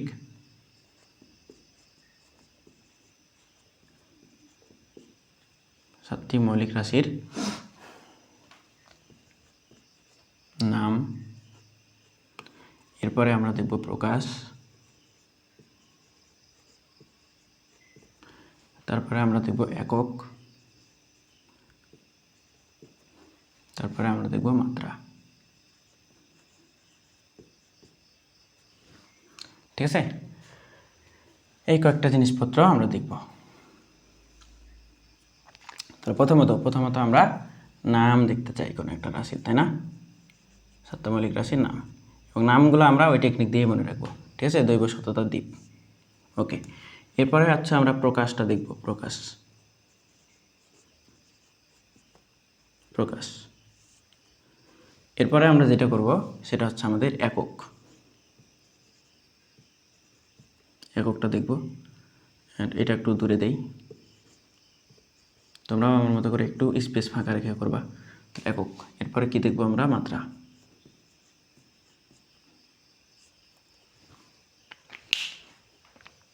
ঠিক আছে, একটু বলে রাখা ভালো যে একক কি মাত্রা কি। কোনো একটা রাশির পরিমাপ যে ইউনিটের সাহায্যে নির্দিষ্ট করা হয় সেটা হচ্ছে আমাদের একক। ঠিক আছে, যে ইউনিটের সাহায্যে নির্দিষ্ট করা হয় সেটা হচ্ছে আমাদের একক। আর মাত্রা কি? মাত্রা হচ্ছে আমাদের কোনো একটা রাশির ঘাতে উন্নীত সূচককে। কীরকম? যে মনে করো কোনো একটা রাশি, এই যে এ স্কোয়ার, এটা কি আমাদের মাত্রা। ঠিক আছে, বা এ কিউব, এটা কি একটা মাত্রা। তাহলে এই যে দেখো কোনো একটা বস্তুর বা কোনো একটা রাশি, ধরো একটা রাশি, এই রাশির উপরে মাত্রা, এই যে ঘাতে উন্নীত, তাহলে ঘাতে উন্নীত এই যে সূচকটাকে কী বলা হবে? আমাদের মাত্রা বলা হবে। ঠিক আছে, তাহলে এই জিনিসগুলো আমরা জানি। ওকে, সমস্যা নেই। আমরা এখন যেটা আমাদের মেন যে বিষয় সেটা আমাদের জানতে হবে। ঠিক আছে, ওকে, তো দেখো নামগুলো হচ্ছে আমরা টেকনিক দিয়েই মনে রাখবো। দৈব সততার দ্বীপ। ঠিক আছে, দৈব সততার দ্বীপ, এটা যেন মাথায় থাকে। ওকে, দিয়ে এক করে। তাহলে প্রথমত কী ছিল বলো তো? প্রথমত হচ্ছে আমাদের দৈর্ঘ্য ছিল, এবং দৈর্ঘ্যের মনে রাখবা ইংরেজি নাম হচ্ছে লেন্থ। ইংরেজি নাম কি? লেন্থ। বুঝে গেছে? ওকে, এবং একে প্রকাশ করা হবে, মনে রাখবা প্রকাশ করা হবে প্রথমত এল, তারপরে ছোটো হাতের এল থাকতে পারে, এক্স থাকতে পারে। ঠিক আছে, সবচেয়ে ইম্পর্টেন্ট হচ্ছে ডি দিয়ে এবং এস দিয়ে। ঠিক আছে, ডি দিয়ে এবং এস দিয়ে। তোমাদের 9, 10 এর সিলেবাসে এই দুইটাই সবচেয়ে বেশি ব্যবহৃত হবে দৈর্ঘ্যকে প্রকাশ করার জন্য। ঠিক আছে, অ্যান্ড এক্সটাও ব্যবহৃত হবে। ওকে, সবচেয়ে ইম্পর্টেন্ট এইগুলা। ওকে, এখন দৈর্ঘ্যের একক কি? দৈর্ঘ্য একটা পরিমাপ। এর একক বিভিন্ন কিছু হতে পারে, তবে আমরা এককগুলো নিব এসআই এককে, স্ট্যান্ডার্ড ইউনিট বা আন্তর্জাতিক ইউনিট। ঠিক আছে, এসআই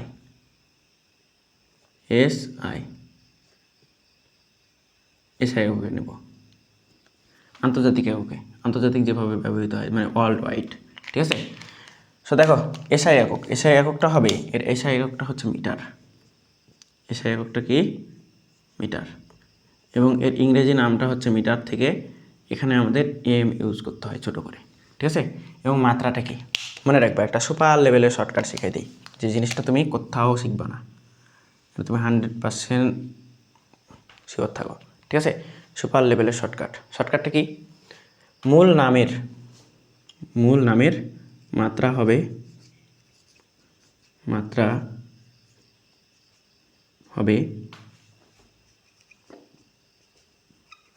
মূল ইংরেজি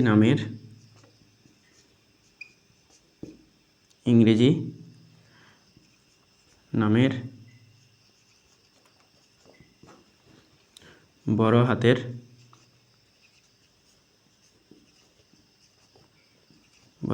অক্ষর। ইংরেজি মূল নামের বড় হাতের অক্ষর, এটা হবে মাত্রা অলওয়েজ। তাহলে মূল নাম কি? দৈর্ঘ্য। মূল নাম দৈর্ঘ্য, তাহলে এর ইংরেজি বড় হাতের অক্ষর কোনটা? দৈর্ঘ্যের লেন্থ থেকে এল, মাত্রাটা হবে কি? এল। বুঝে গেছে? মাত্রা নির্ণয় করতে পারবা? এগুলো কি মুখস্থ করার জিনিস? তোমরা কি করছো জানো? তোমরা করছো দৈর্ঘ্যের মাত্রা এল, দৈর্ঘ্যের একক মিটার, গাছের পাতা সবুজ। এগুলো মুখস্থ করার জিনিস না। এগুলো একদম সুন্দর করে এই যে বেসিক থেকে বের করা যায়। এখন তোমাকে আমি টেকনিকটা শিখাই দিছি, তুমি হচ্ছে বের করে নিতে পারবা। এবার আসো 2 নম্বরে। এরপরে কি দৈব ভর ছিল, তাই না? তাহলে ভরের যদি ইংরেজি নামটা তোমাকে আমি বলে দেই, ভরের ইংরেজি নাম কি? ভরের ইংরেজি নাম হচ্ছে মেস। ভরের ইংরেজি নাম মেস, ঠিক আছে?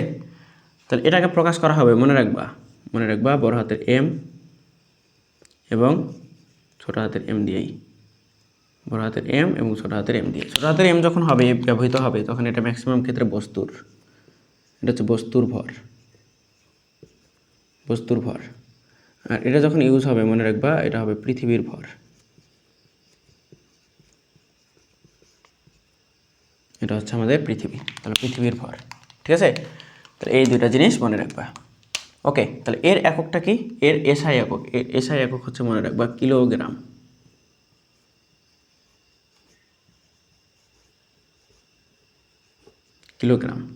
এবং এটাকে শর্টকাটে লেখা হয় এভাবে কে জি, ঠিক আছে? কে জি। ওকে, তাহলে দেখো একক শেষ। মাত্রাটা কি বলছি? মাত্রা হবে মূল ইংরেজি নামের বড় হাতের অক্ষর। বলো মূল ইংরেজি নাম কি? এই যে মূল ইংরেজি নাম ম্যাস, এর বড় হাতের অক্ষর হচ্ছে এম। তাহলে মাত্রা হবে কি? মাত্রা হবে আমাদের এম। মাত্রা হবে কি? এম। এই জিনিসগুলা কিনা তোমরা মুখস্থ করো। লজ্জা তোমাদের না, লজ্জা আমাদেরই। আমরা যারা শিখাই তারা তোমাদের এভাবে শিখাইতে পারি না, ঠিক আছে? এই জিনিসগুলো এভাবে শিখাই দিলে তোমার ব্রেনে তো প্রেশার পড়ে না, তোমার ব্রেনে তো ফ্রেশ থাকে, তাই না? অ্যান্ড এইগুলো তোমাকে কে শিখাবে বলো? সো এই লেভেলের ক্লাস তুমি সম্পূর্ণ ফ্রিতেই পাচ্ছ, সম্পূর্ণ ফ্রিতেই। অ্যান্ড আর কয়েকদিন পর তুমি সেটা পাবা না, বুঝছো? ওকে, তাহলে দেখো এটা হচ্ছে আমাদের এম। এরপরে 3 নম্বরে চলে আসি। 3 নম্বর 3 নম্বর হচ্ছে আমাদের দৈর্ঘ্য ভর, এরপরে শততার, তার মানে সময়। তার মানে কি? সময়। এখন এর ইংরেজি নামটাও কি বলে দিতে হবে, তাই না? এখন তো পারতেছো। এটা হচ্ছে টাইম, তাই না? টাইম। ওকে, টাইম। তাহলে টাইমকে প্রকাশ করা হবে মনে রাখবা ছোট হাতের টি অথবা বড় হাতের টিও হতে পারে, বুঝছো? বড় হাতের টিও হতে পারে, বুঝা গেছে? এখন মনে রাখবা এর একক কি? সেকেন্ড। এর এসআই একক হচ্ছে সেকেন্ড। সময়ের এসআই একক সেকেন্ড, ঠিক আছে? এবং এটাকে প্রকাশ করা হবে এস দিয়ে। ওকে, তাহলে এর মাত্রাটা কি হবে বলো? এর মাত্রাটা হবে ইংরেজি বর্ণমালার এই যে প্রথম হাতের অক্ষর, মূল নামের ইংরেজি বড় হাতের অক্ষর। ওকে, তাহলে ইংরেজি বড় হাত টাইমের টি। এবং মনে রাখবা তুমি যদি এই 3টা তোমার যদি মনে থাকে তাহলে তোমার এসএসসির জন্য এসএসসি সিলেবাসে এই 3টা যদি তুমি ভালো মতো জানো তাহলে দেখবা ম্যাক্সিমাম তুমি হচ্ছে কি করতে পারবা? একক এবং মাত্রা নির্ণয় করতে পারবা, ঠিক আছে? এসএসসি সিলেবাস কনফার্ম, বুঝছো? বুঝা গেছে? তাহলে এই 3টা তোমার জন্য সবচেয়ে ইম্পর্টেন্ট। ওকে, এরপরে আসো 4 নম্বর। দেখি সব কিছু দেখা যাচ্ছে কিনা ঠিকঠাক, একটু জাস্ট চেক দিই। নাম্বারগুলো উঠতেছে না, নাম্বারগুলো তোমরা হচ্ছে দিয়ে দিবা পাশাপাশি, ঠিক আছে? নাম্বারগুলো একটু দিয়ে দিবা। 4 নম্বর। ওকে, তো 4 নম্বর হচ্ছে আমাদের দৈব সততার দ্বীপ। তাহলে তাহলে এটা হচ্ছে আমাদের তাপমাত্রা। অ্যান্ড এর ইংরেজি নাম কি? টেম্পারেচার।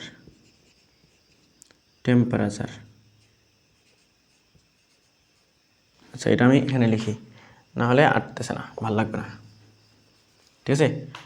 এখানে লিখি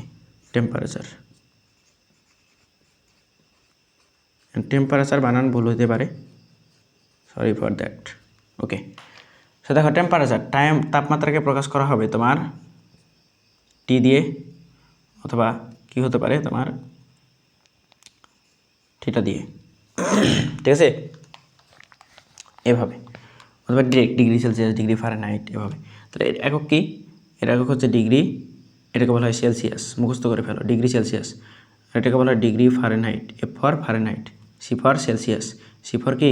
সেলসিয়াস। ওকে, আর এটাকে বলা হয় কেলভিন। এবং মজার ব্যাপার হলো প্রত্যেকটা একক সেলসিয়াস নামক বিজ্ঞানী আবিষ্কার করছে, ফারেনহাইট নামক বিজ্ঞানী আবিষ্কার করছে, কেলভিন নামক বিজ্ঞানী আবিষ্কার করছে। তুমি তোমার নাম দিয়ে একটা একক নির্ণয় করতে পারবা তাপমাত্রার। ওটা আমরা এই তাপমাত্রা নামক যে অধ্যায় আছে আমাদের 6 নম্বর অধ্যায়, ওই অধ্যায়ে গিয়ে দেখাবো। ঠিক আছে, আমরা তো সবে মাত্র একদম ফিজিক্স শিখতেছি। ওকে, সো দেখো তাপমাত্রা, এরপরে তাপমাত্রার মাত্রা তাহলে কি? তাপমাত্রার মাত্রা তুমি মনে রাখবা, এর মাত্রা টিও হয়, টেম্পারেচারের টি, এই যে, ঠিক আছে, টেম্পারেচারের টি, এর মাত্রা থিটাও হয়। তাহলে দুই ধরনের মাত্রা কেন? দুই ধরনের মাত্রা, এটা দ্বিচারিতা কেন?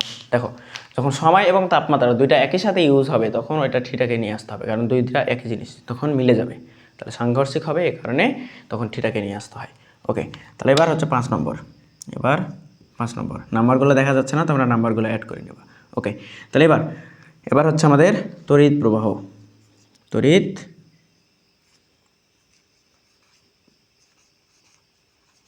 প্রবাহ, তড়িৎ প্রবাহ, এটার ইংরেজি আপাতত নাই, তুমি হচ্ছে তোমরা যা ইংরেজি এটা একটু অ্যাড করে নিও, ঠিক আছে। ওকে, তাহলে দেখো তড়িৎ প্রবাহকে প্রকাশ করা হয় আই দিয়ে, ঠিক আছে, মনে রাখবা। এর একক হচ্ছে অ্যাম্পিয়ার, এর একক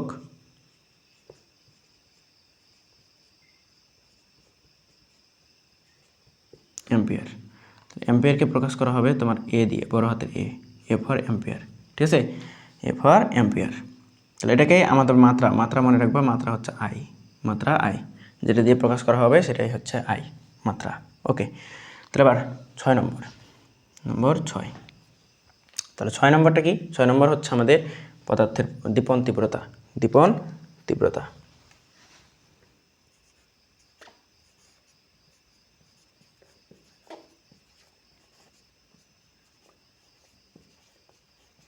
দীপন তীব্রতা। তাহলে এই যে দীপন তীব্রতা, এটাকে প্রকাশ করা হয়, তুমি মনে রাখবা, ছোট হাতের এল আর হচ্ছে ভি দিয়ে, ছোট হাতের এল ভি, অথবা তুমি প্রকাশ করতে পারো ইভি দিয়ে, ইভি, ঠিক আছে। এবং এটার একক হচ্ছে ক্যান্ডেলা, এবং এটা তোমার এমসিকিউর জন্য অনেক ইম্পর্টেন্ট, এই এককটা আমাদের আসে, এবং এটাকে প্রকাশ করা হয় সি এবং ছোট হাতের ডি দিয়ে, ঠিক আছে, সিডি মানে ক্যান্ডেলা। ওকে, তাহলে মাত্রা তোমার হচ্ছে আমাদের আপাতত এটা হচ্ছে জুল পার এল স্কোয়ার, জুল পার এল স্কোয়ার, যে পার এল স্কোয়ার, এটা হচ্ছে মাত্রা, ঠিক আছে। ওকে, এরপর হচ্ছে 7 নম্বর, নম্বর 7 হচ্ছে আমাদের লাস্ট ওয়ান, আমাদের পদার্থের পরিমাণ।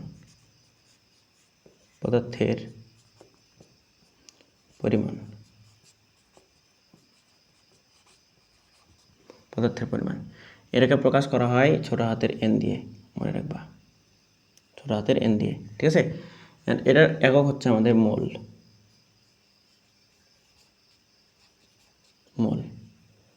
এই, ঠিক আছে, এর একক মোল। এবং মাত্রাটা কি? মাত্রা হচ্ছে মনে রাখবা বড় হাতের এন, ঠিক আছে। তাহলে শেষ, 7টা রাশির প্রত্যেকটা অংশ যেটা যেভাবে লিখে দিলাম একদম 100% তোমাক চোখের মধ্যে থাকতে হবে, মুখের মধ্যে, ঠোঁটের উপরে রাখতে হবে। এগুলা কোনোভাবেই ভোলা যাবে না, ঠিক আছে। প্রত্যেকটা জিনিসপত্র তোমার ফাউন্ডেশনের জন্য অনেক অনেক ইম্পর্টেন্ট। সো এই জিনিসগুলা তোমার এমনভাবে আয়ত্তে রাখবা যাতে কেউ বোম মারলেও তোমার পেট থেকে না হিলে, ঠিক আছে। ওকে, তো এই জিনিসটা একটু এনশিওর করবা। ওকে, তাহলে এবার হচ্ছে আমরা চলে যাব কোথায়? এবার রাশির আরও একটা পার্ট আছে, মৌলিক রাশি আপাতত শেষ, আমাদের এবার যৌগিক রাশি। এবার যৌগিক রাশিতে যেতে হবে। তাহলে যৌগিক রাশির অংশটা আমাদের দেখতে হবে, ঠিক আছে। ওকে, তাহলে এই জায়গাটুকু আমি মিশাই দিই, দেন নতুন একটা টপিক আলোচনা করি, সেটা হচ্ছে আমাদের যৌগিক রাশি।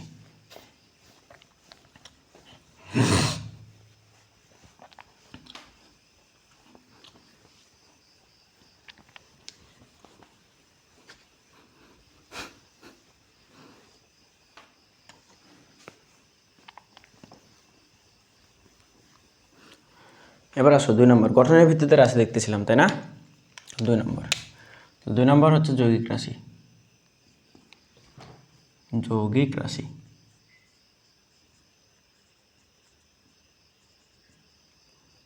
যৌগিক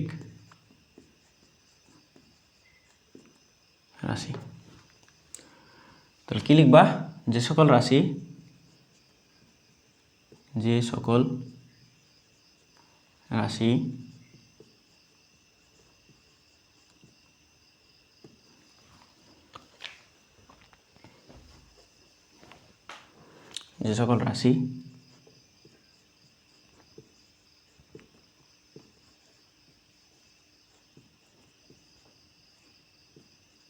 একাধিক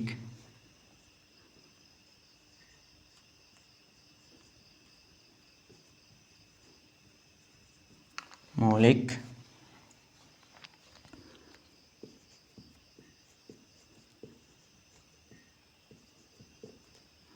রাশির উপর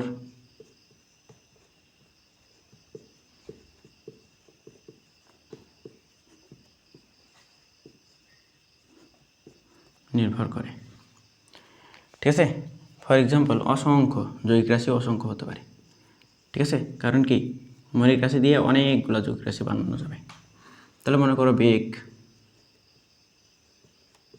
তারপরে তোমার বল, তারপরে মনে করো ত্বরণ, ঠিক আছে, তারপরে তুমি মনে করো কাজ ইত্যাদি। ওকে, তাহলে এগুলো এক একটা যৌগিক রাশি। তাহলে যৌগিক রাশি থেকে আর এত কিছু জানতে হবে না এখন আপাতত। এবার আমরা রাশির আরও দুইটা ভাগে ভাগ করা যায়। সেটা হচ্ছে আমরা দেখব দিকের ভিত্তিতে যে রাশিকে ভাগ করা যায় ওই রাশি। ঠিক আছে, তাহলে আপাতত এটুকু জানলেই হবে যৌগিক রাশি থেকে, অত কিছু জানা লাগবে না। আসো এবার হচ্ছে দিকের উপর ভিত্তি করে রাশি। টপিক দাও।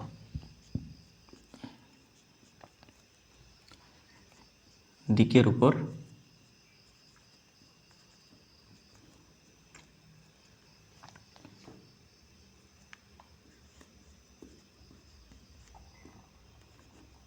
বা দিকের ভিত্তিতে রাশি, দিকের উপর ভিত্তি করে রাশি।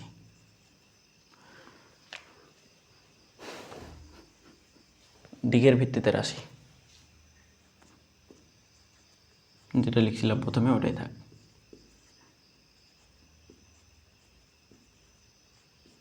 দেখো দিকের ভিত্তিতে রাশি হচ্ছে দুইটা।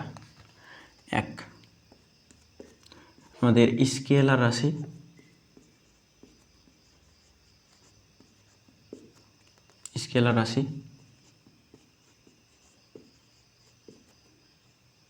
আর হচ্ছে ভেক্টর রাশি।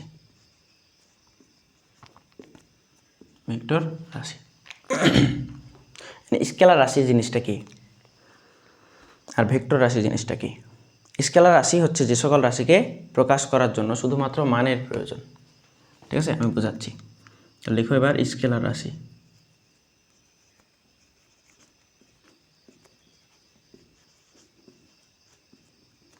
স্কেলার রাশি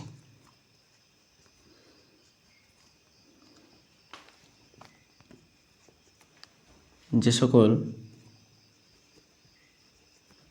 রাশিকে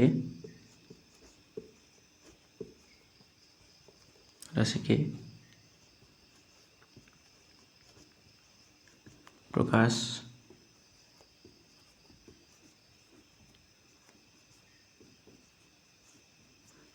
করার জন্য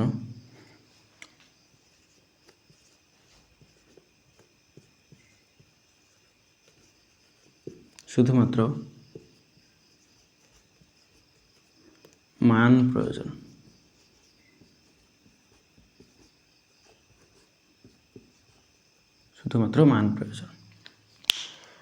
ঠিক আছে, ফর এক্সাম্পল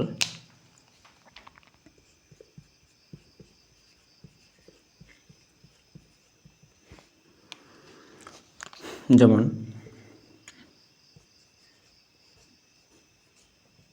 কাজ, দৈর্ঘ্য, ভর, সময় ইত্যাদি। তোমাদের মনে হতে পারে মৌলিক রাশিগুলাই মনে হয় শুধুমাত্র স্কেলার রাশি। না, বিষয়টা এরকম না। মৌলিক রাশিগুলো স্কেলার রাশি হবে, হ্যাঁ, কিন্তু এর পাশাপাশি স্কেলার রাশির কোনো সীমাবদ্ধতা নেই। স্কেলার রাশি অসংখ্য হতে পারে। শুধুমাত্র যে সকল রাশিকে প্রকাশ করার জন্য মানের প্রয়োজন হবে, দিকের কোনো প্রয়োজন হবে না, সেগুলো হচ্ছে স্কেলার রাশি। আমি মান কি দিক কি আমি বোঝাচ্ছি জিনিসটা, ঠিক আছে। এ ধরনের হতে পারে। মনে রাখবো আমাদের পদার্থবিজ্ঞানে দিক জিনিসটাকে এভাবে উল্লেখ করা হয়, দিক। এটা হচ্ছে দিক আর্তেশীয় অক্ষ ব্যবস্থা, দিক আর্তেশীয় অর্থ ব্যবস্থা। তো এটা হচ্ছে বিজ্ঞানী দেকার্দে, মনে হয় সম্ভবত বিজ্ঞানী দেকার্দে আবিষ্কার করেছিলেন দিক আর্তেশীয় অক্ষ ব্যবস্থা। তো এই যে এই অক্ষ ব্যবস্থায় আমাদের এই অংশটাকে একটা নাম দেওয়া হয়, এই অংশটাকে নাম দেওয়া হয়, এটাকে একটা নাম দেওয়া হয় এবং এটাকেও একটা নাম দেওয়া হয়। দেখো এটার নাম ছিল আমাদের এক্স, তাই না? আর এটা হচ্ছে এক্স ড্যাশ। তো এটা আমাদের বুঝতে হবে না, এখন আপাতত বুঝতে হবে যে এই দিকটা ফিজিক্সের ভাষায় এই দিকটাই হচ্ছে আমাদের কি ধরা হয়, পূর্ব দিক ধরা হয়, পূর্ব দিক। তাহলে পূর্ব দিকের বিপরীত কি ভাই? বিপরীত হচ্ছে পশ্চিম, বিপরীত পশ্চিম, ঠিক আছে। তাহলে এটা হচ্ছে পশ্চিম। ওকে, এই উপরের অংশটাকে বলা হয় উত্তর, উপরে উত্তর মনে রাখবো এভাবে, টেকনিকটা কি? উপরে উত্তর, ঠিক আছে, উপরে উত্তর, তাহলে উত্তরের বিপরীত কি? দক্ষিণ। এখন তুমি চাইলে এই পূর্বটাকে এদিকেও নিতে পারো, কারণ কি তুমি যখন এই যে আয়নাতে যখন দেখো তোমার ডান হাতকে অনেক সময় বাম হাত দেখায়, তাই না? তো ডান হাতকে বাম হাত, তুমি যখন এই তুমি যখন খাতায় আঁকাবা, খাতায় এটা আঁকায় তুমি আয়নাতে ধরবা, দেখবে এই পূর্বটা এই অবস্থানে আছে, পশ্চিমটা এই অবস্থানে আছে। তো এটা এখানেও দেওয়া যায়, এখানেও দেওয়া যায়, কিন্তু উত্তরটা আর দক্ষিণটা সেম থাকবে, দেখবা, ঠিক আছে। তো এভাবে আমাদের হচ্ছে দিকটাকে ডিফাইন করতে হয়, এই পাশটা উত্তর, এই পাশটা পূর্ব, এই পাশটা পশ্চিম, এই পাশটা উত্তর, এই পাশটা দক্ষিণ, ঠিক আছে। ফিজিক্সে এভাবে আমাদের দিকটাকে এভাবে নির্ভর করে, এভাবে আঁকানো হয় আর কি, বিবেচনা করা হয়। এখন তোমাকে যেটা বললাম যে যে সকল রাশিকে প্রকাশ করার জন্য শুধুমাত্র মানের প্রয়োজন, দিকের কোনো প্রয়োজন হয় না, সে সকল রাশি হচ্ছে আমাদের স্কেলার রাশি। এখন তোমাকে উদাহরণ দিছি আমি, কাজ, দৈর্ঘ্য, সময় ইত্যাদি, তাই না? তুমি নর্মাল একটা উদাহরণ দেই তোমাকে। ধরো তুমি হচ্ছে দোকানে গেছো সদা কিনতে গেছো, 1 কেজি আলু নিতেই গেছো তুমি। তাহলে 1 কেজি আলু নিতে গিয়ে তুমি দোকানি মামাকে তুমি কি বলো যে মামা আমাকে 1 কেজি আলু দেন উত্তর দিকে? বলো, এটা কি সম্ভব? তুমি কি বলো যে দোকানি মামা আমাকে হচ্ছে 1 কেজি আলু দেন আমার মাথার উপরের দিকে? তাহলে কি তোমার মাথার উপরের দিকে আলু দিবে? তুমি কি এভাবে বলো যে তোমার আলু দিবে তোমাকে একদম নিচের দিকে আলু দেওয়া যায়? ঠিক আছে। তো এই যে দেখো, মান প্রকাশের প্রয়োজন হচ্ছে, শুধুমাত্র দিকের প্রয়োজন হচ্ছে না। এটা হচ্ছে স্কেলার রাশি। আরও উদাহরণ দিই। তুমি মনে করো তোমার বন্ধু তোমাকে জিজ্ঞেস করতেছে, মামা দেখতো কয়টা বাজে? মামা বলে না বন্ধুরা অনেকেই, তো মামা দেখতো কয়টা বাজে? এখন মনে করো আমাদের ঘড়িতে কয়টা বাজে আর কি, ট্রাই করবো কীভাবে, দেখি একটু চেক দিই। আমাদের আপাতত দেখা যাচ্ছে না।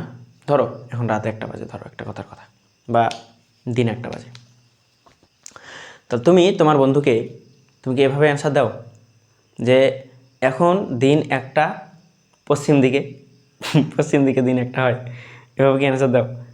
তুমি তো এভাবে অ্যান্সার দাও না, তুমি শুধুমাত্র বলো যে 1টা 12 বা 13 বা 15, এভাবে শুধুমাত্র মানটা প্রকাশ করতেছ। এটার মিনিং হচ্ছে তুমি শুধুমাত্র মানটা প্রকাশ করতেছো, দিকটা প্রকাশ করতে প্রয়োজন হচ্ছে না সময়টা বলার ক্ষেত্রে। তাহলে সময় একটা রাশি, তাহলে সময়টা যখন বলতেছো তখন শুধুমাত্র মানের প্রয়োজন হচ্ছে, দিকের প্রয়োজন হচ্ছে না। তাহলে এটা একটা স্কেলার রাশি, এটা একটা কি স্কেলার রাশি, বুঝে গেছে? সেরকম ভর, ঠিক আছে। আবার তোমার মনে করো দৈর্ঘ্য, ধরো তোমার দেহের উচ্চতা 5 ফিট। তাহলে তোমার কেউ একজন জিজ্ঞেস করলো, তুমি মনে করো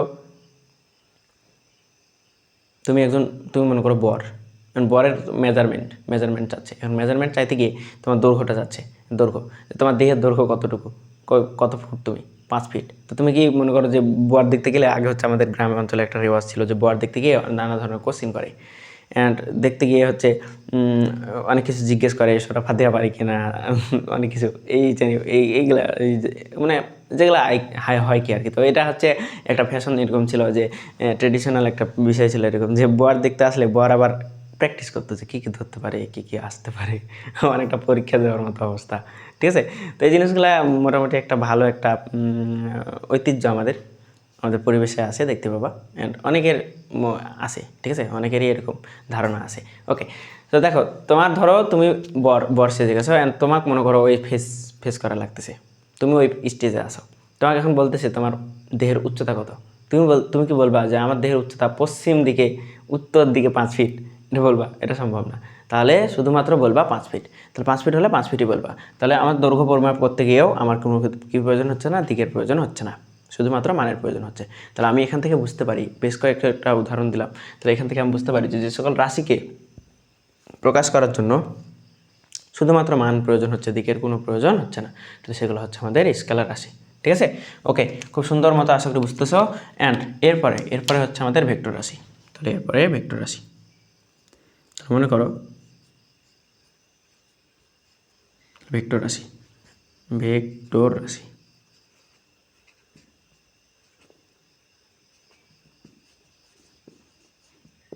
তাহলে ওটা যদি মান প্রকাশ করতে হয়, মান প্রকাশের শুধু প্রকাশ করার জন্য মান প্রয়োজন হচ্ছিল। এটার পার্থক্য শুধুমাত্র মান, তার সাথে সাথে দিকও থাকবে। তাহলে লিখে ফেলো, যে সকল রাশি আজকের এই ক্লাস করার পর তোমার ফিজিক্স এতটাই ইজি মনে হবে ইনশাল্লাহ, তোমার লাইফে তুমি ফিজিক্সকে যে কোনো জায়গায় নিয়ে যেতে পারবা। ঠিক আছে, যে কোনো জায়গায় ফিল করতে পারবা। তাহলে যে সকল রাশি প্রকাশ করার জন্য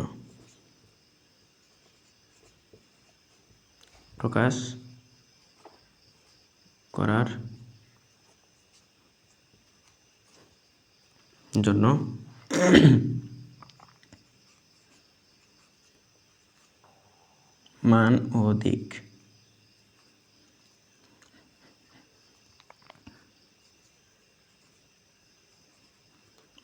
দিক এটা তুমি সেই দেখ, হ্যাঁ,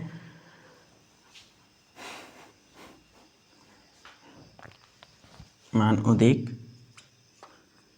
উভয়ই প্রয়োজন, যে কোনো একটা থাকলে হবে না, কিন্তু উভয়ই থাকতে হবে, উভয়ই প্রয়োজন। মান ও দিক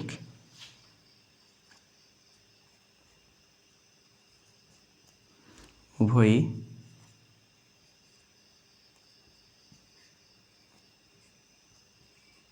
প্রয়োজন। তাদেরকে কি বলে?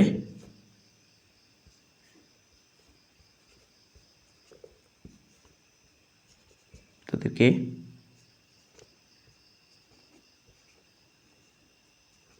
ভেক্টর রাশি বলে। ঠিক আছে, এখন ফর এক্সাম্পল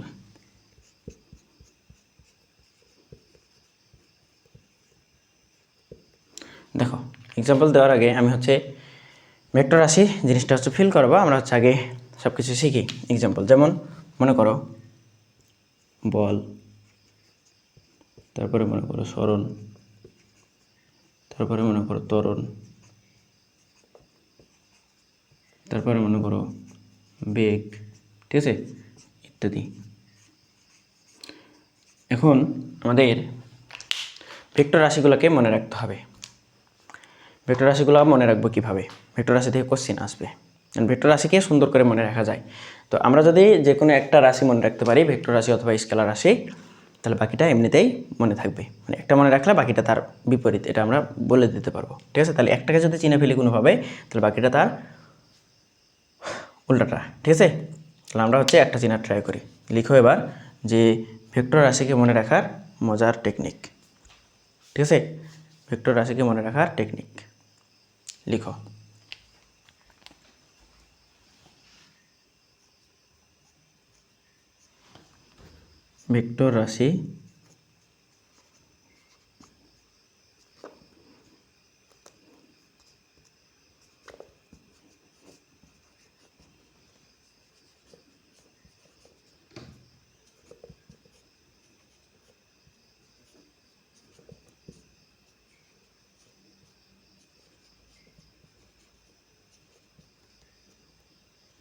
ভেক্টর রাশি মনে রাখার টেকনিক। ভেক্টর রাশি মনে রাখবে কীভাবে? লিখো, একটা লাইন দিয়ে আমরা মনে রাখবো, একটা লাইন দিয়ে ভাবে সব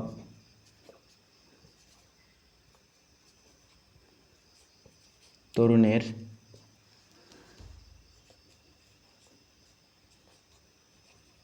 প্রবল টক দই প্রিয়। তো প্রিয় বানানটা আমি ইচ্ছে করেই ভুল লিখলাম যাতে আমরা ছন্দটা মিলাইতে পারি বা টেকনিকটা মিলাতে পারি। ঠিক আছে, দেখা যাচ্ছে ওকে স্পষ্ট। তো ভবে সব তরুণের প্রবল টক দই প্রিয়, এটা দেখি মনে রাখবা। ভবে, দেখো ভ দিয়ে মনে রাখবা ভরবেগ, ভ দিয়ে মনে রাখবা ভরবেগ, ভরবেগ নট অনলি ভর। ঠিক আছে, ভরবেগ, এটা দিয়ে মনে রাখবা বেগ, মনে রাখবা কি বেগ। ঠিক আছে, কিন্তু স দিয়ে মনে রাখবা স্মরণ, স্মরণ, তাহলে স্মরণ একটা ভেক্টর রাশি। ঠিক আছে, এরপরে মনে রাখবা বল, তাহলে বল একটা ভেক্টর রাশি, বল একটা ভেক্টর রাশি। এরপরে মনে রাখবা ত্বরণ, পরে কি মনে রাখবা ত্বরণ, ত্বরণের বিপরীত রাশি মনে রাখবা মন্দন, মন্দন। এরপরে মনে রাখবা এটা দিয়ে প্রাবল্য, এটা দিয়ে প্রাবল্য। এই টর্ক দিয়ে মনে রাখবা টর্ক, যেটা তোমাদের এইচএসসিতে আছে, এসএসসিতে নাই, তাহলে এটাও পড়াই দিলাম এইচএসসির জন্য। ঠিক আছে, যাও ইন্টারমিডিয়েট কভার এটা দিয়ে হয়ে যাবে। এরপরে তুমি মনে রাখবা দ দিয়ে চম্বুক দৈর্ঘ্য, নর্মাল দৈর্ঘ্য না কিন্তু, চম্বুক দৈর্ঘ্য, বুঝে গেছে। এরপরে প্রি দিয়ে মনে রাখবা পৃষ্ঠ টান, পৃষ্ঠ টান, এটাও তোমাদের এইচএসসিতে পাবা, এসএসসিতে পাবা না, বুঝছো। এবার অ দিয়ে মনে রাখবো ওজন, ও দিয়ে মনে রাখবো কি ওজন। ঠিক আছে, এই কয়েকটা হচ্ছে আমাদের ভেক্টর রাশি। তাহলে এই কয়েকটা যদি তুমি চিনে ফেলো, এই কয়েকটা তুমি যদি জেনে ফেলো, তাহলে বাকিগুলো অনায়াসে তুমি বলতে পারবা যে এইগুলো এক একটা স্কেলার রাশি। ঠিক আছে, অ্যান্ড এই টপিকগুলো থেকে কোশ্চেন আসবে, নিচের কোনটি মৌলিক রাশি, নিচের কোনটি যৌগিক রাশি, নিচের কোনটি মৌলিক রাশি নয়, নিচের কোনটি যৌগিক রাশি নয়, নিচের কোনটি স্কেলার রাশি, নিচের কোনটি স্কেলার রাশি নয়, নিচের কোনটি ভেক্টর রাশি, নিচের কোনটি ভেক্টর রাশি নয়। তাহলে অ্যান্সারগুলো কীভাবে দিবা, একটা চিনবা, বাকিটা তার মানে বাকিটা তো যেটা ভুল ওটা বের করতে হবে, বা যেটা ঠিক সেটা বের করতে হবে। তাহলে এইগুলো চিনে গেলে বাকিগুলো তুমি এমনিতেই পারবা।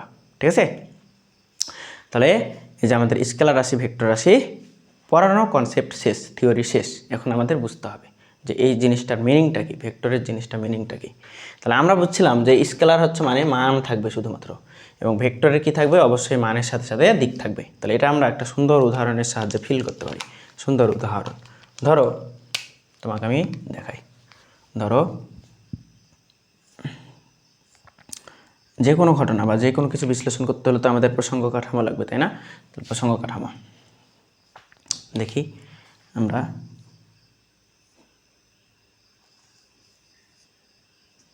এই মনে করো একটা গাছ, এবং এই গাছের নিচে তোমার বান্ধবীর বাসা। ঠিক আছে, গাছের নিচে তোমার বান্ধবীর বাসা। ওকে, এখন বান্ধবীর সাথে মনে করো চুপি চুপি দেখা করতে যাবা। ঠিক আছে, চুপি চুপি দেখা করতে যাবা বান্ধবীর সাথে। তখন বান্ধবীর সাথে যে চুপি চুপি দেখা করতে যাবা, তাহলে তোমাকে হচ্ছে একটা রাস্তা পার করে যেতে হবে, তাই না। তাহলে এখানে মনে করো বান্ধবী তোমার মনে করো তোমার জন্য অপেক্ষা করতেছে একদম ঘরের কোণে। ঠিক আছে, আলো আধারি রাত, অত ডিপে যায় না, বেশি ডিপ গেলেই সমস্যা। ঠিক আছে, তো দেখো আমাদের এই জায়গায়, তাহলে এখানে তুমি মনে করো তোমার বান্ধবী দাঁড়ায় আছে এই জায়গায়, এই হচ্ছে তোমার বান্ধবী লালনা, এই হচ্ছে লালনা। ঠিক আছে, এই যে সুন্দর না, সুন্দর, তোমার জন্য অপেক্ষা করতেছে। ওকে, এরপরে তুমি মনে করো কোন একটা জায়গা থেকে আসতেছো, কোন একটা জায়গা, এবং বান্ধবীর বাসায় আসতে গিয়ে এখানে একটা রাস্তা আছে, এখানে একটা রাস্তা আছে। ঠিক আছে, এইখানে একটা রাস্তা।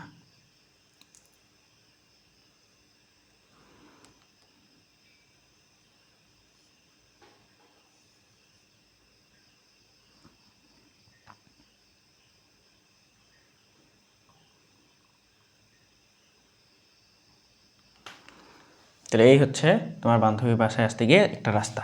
এখন এই যে রাস্তাটা কেমন বলো তো, 4টা রাস্তা একসাথে মিলিত হয়েছে না? তো এই ঘটনাটাকে বলা হয় চৌরাস্তা। কি বলা হয় বলো তো? চৌরাস্তা। মানে 4টা রাস্তা একসাথে, চৌরাস্তা। ঠিক আছে, ওকে। এখন তুমি মনে করো এই জায়গায় আসছো, তোমার বাসার থেকে বের হয়ে আস্তে আস্তে এই জায়গায় আসছো।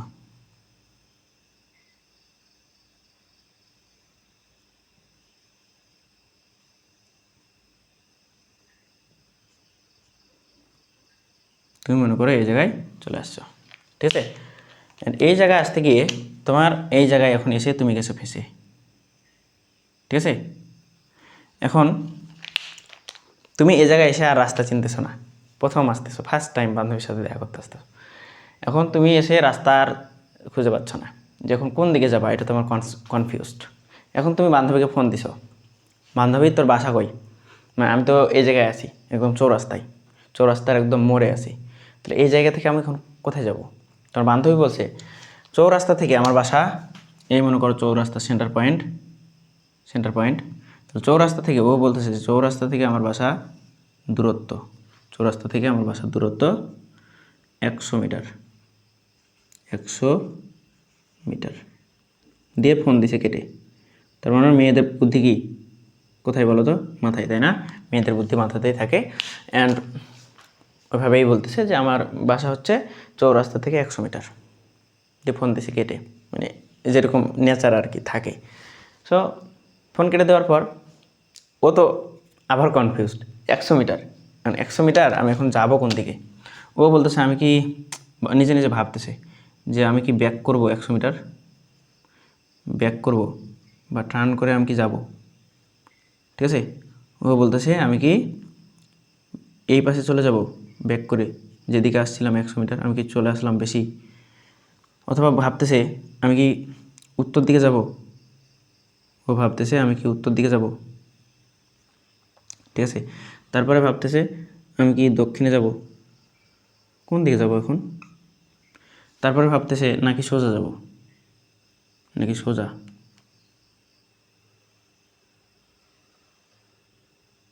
নাকি সোজা যাব, কোন দিকে যাব?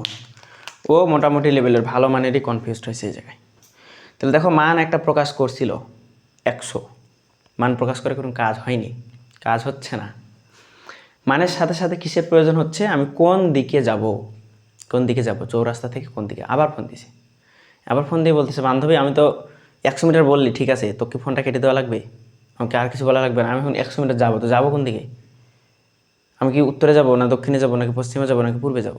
তুই তো বলবি সেটা। দিয়ে বলতেছে ও আচ্ছা আচ্ছা ভুলে গেছি, তুমি হচ্ছে এক কাজ করো, তুমি চৌরাস্তা থেকে তুই সোজা আমার বাসা, সোজা পশ্চিমে, এটা তো পশ্চিম তাই না?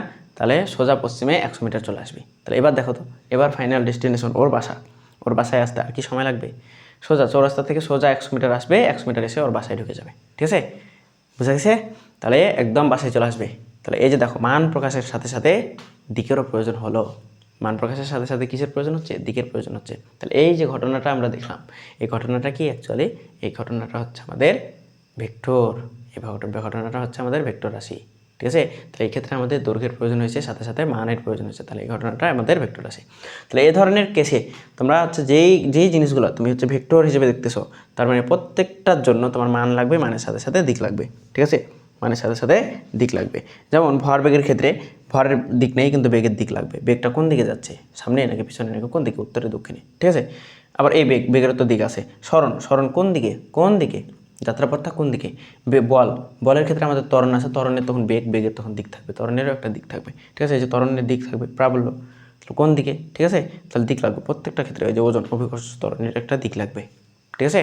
তো এই কারণে যে রাশিটাকে প্রকাশ করার জন্য আমাদের মানের সাথে সাথে দিকের প্রয়োজন হবে, সেটা হবে আমাদের ভেক্টর রাশি। তাহলে আশা করি ভেক্টর রাশি নিয়ে যত ধরনের জানাশোনা, যত ধরনের কনফিউশন সব A to Z আশা করি ক্লিয়ার হয়ে গেছে, ঠিক আছে, একটা উদাহরণের মাধ্যমে অ্যান্ড সব কিছু তো দেখাইছি, ঠিক আছে। তো তোমার লাইফের প্রমাণিত হচ্ছে কি যে তোমার লাইফের one of the best class তুমি করতেছো, one of the best class তুমি করতেছো। এবার আমরা চলে যাব আমাদের আজকের ক্লাসের সবচেয়ে ইম্পর্টেন্ট জিনিস, দূরত্ব এবং স্মরণে। আমাদের আজকের ক্লাসের সবচেয়ে ইম্পর্টেন্ট জিনিস হচ্ছে দূরত্ব এবং স্মরণে চলে যাব, বুঝে গেছে?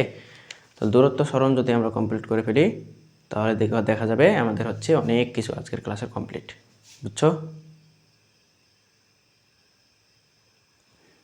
ওকে, তাহলে এবার দূরত্ব এবং সরণ। এবার স্কেলার রাশির খুবই সুন্দর দুইটা কনসেপ্ট, দূরত্ব এবং সরণ স্কেলার এবং ভেক্টরকে বোঝার জন্য সবচেয়ে বেশি কাজ লাগবে তোমার। ঠিক আছে, স্কেলার এবং ভেক্টরকে বুঝতে হলে তোমার সবচেয়ে বেশি কাজ লাগবে দূরত্ব এবং সরণ নির্ণয়ে গিয়ে। দূরত্ব এবং সরণটা যখন তুমি বুঝে যাবে ভালো মতো, তখন দেখবা এই কনফিউশন আর কোনোভাবে কাজ করবে না। ঠিক আছে, দূরত্ব সরণ বুঝে গেলে তুমি বেগ বুঝবা, ত্বরণ বুঝবা, বল বুঝবা, সরণ বুঝবা, যে কোনো কিছু বুঝবা। ঠিক আছে, প্রত্যেকটা রাশিই তুমি বুঝতে পারবা। তাহলে সবচেয়ে ইম্পর্টেন্ট তোমার লাইফের জন্য সবচেয়ে ইম্পর্টেন্ট হচ্ছে দূরত্ব এবং সরণ। এবং ম্যাক্সিমাম ভুল, সবচেয়ে বেশি কনফিউশন হয় ছেলেপিলের এই যে দূরত্ব এবং সরণ বুঝতে গিয়ে, যে রাশি দুইটা মনে হয় সবচেয়ে একই রকম, একক সেম, দৈর্ঘ্য সেম, মাত্রা সেম, তারপরে ম্যাথগুলোও একই রকম দেখা যায়। আবার বেগ নির্ণয়, দ্রুতি নির্ণয়, এই জিনিসগুলো একই রকম মনে হয়, ত্বরণ বন্ধন একই রকম মনে হয়। কেন মনে হয় জানো? শুধুমাত্র দূরত্ব এবং সরণ বোঝার কারণে। দূরত্ব সরণ যত ভালো বুঝবা, প্রত্যেকটা রাশিকে তুমি ভালো মতো বুঝতে পারবা। তাহলে সবচেয়ে গুরুত্ব তুমি এই জায়গাটাতে দিবা এখন থেকে। হ্যাঁ, এখন আমি তো সবচেয়ে গুরুত্ব দিবই, আমি সব কিছু করে দেবো। ঠিক আছে, তাহলে আমি হচ্ছে প্রথমত দূরত্ব এক পাশে লিখি আর এক পাশে সরণটা লিখি, তাহলে আমরা হচ্ছে দেখতে পাবো, চোখে আঙুল দিয়ে দেখা যাবে। তো এবার দূরত্ব লিখে বেরো। দূরত্ব এগুলো হচ্ছে স্কেলার এবং ভেক্টরের দুইটা কনসেপ্ট। ঠিক আছে, দূরত্বকে এই যে ডি দিয়ে লিখলাম, এই দূরত্বকে ডি দিয়ে প্রকাশ করা হয়, এই কারণে ডি দিয়ে লিখলাম। ঠিক আছে, তো দূরত্বকে মনে রাখবা, দূরত্বকে ডি দিয়ে প্রকাশ করা হয়। বুঝছো? দূরত্বকে ডি দিয়ে প্রকাশ করা হয়। এবং এই পাশে আমি হচ্ছে সরণটাকে লিখি, তাহলে সরণ, এটা কি সরণ। এবং সরণটাকে মনে রাখবা এইচ দিয়ে প্রকাশ করতে হয়, সরণ এইচ দিয়ে প্রকাশ হয়। ঠিক আছে, তাহলে দুই রকম জিনিস, একই রকম জিনিস না। তাহলে প্রথমত দূরত্বকে ডি দিয়ে, সরণকে এইচ দিয়ে। বুঝছো? ওকে, তো দূরত্ব জিনিসটা কি আগে আমরা সংজ্ঞাটা আগে দেখি। ঠিক আছে, দেখো, দূরত্ব হচ্ছে কোনো বস্তুর বা যে কোনো কিছুর মোট অতিক্রান্ত দূরত্ব। কোনো বস্তুর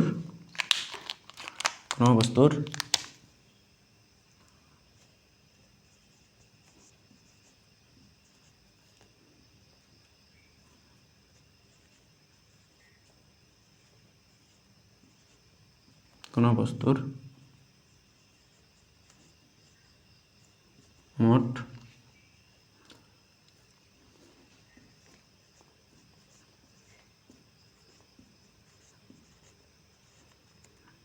অতিক্রান্ত পথ। কোনো বস্তুর মোট অতিক্রান্ত পথকে কি বলে? দূরত্ব বলে। বুঝছো? কোনো বস্তুর মোট অতিক্রান্ত পথকে কি বলে? দূরত্ব বলে। এখন তাহলে সরণটা কি? সরণ হচ্ছে,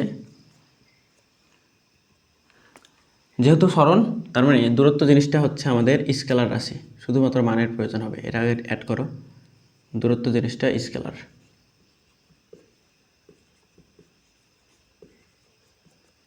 রাশি, অ্যান্ড সরণ জিনিসটা হচ্ছে আমাদের ভেক্টর রাশি।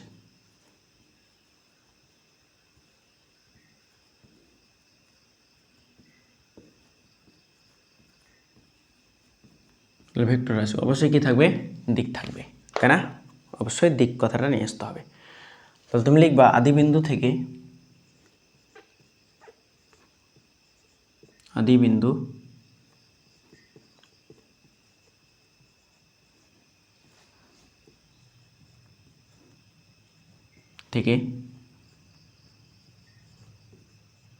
শেষ বিন্দুর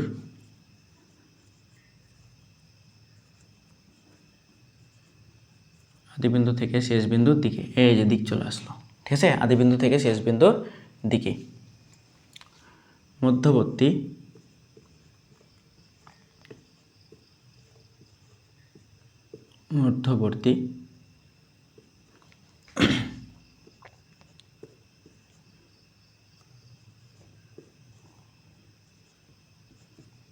সরল রৈখিক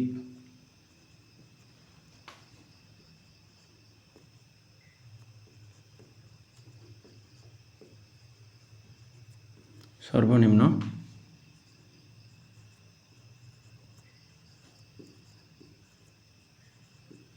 দূরত্বকে সরণ বলে।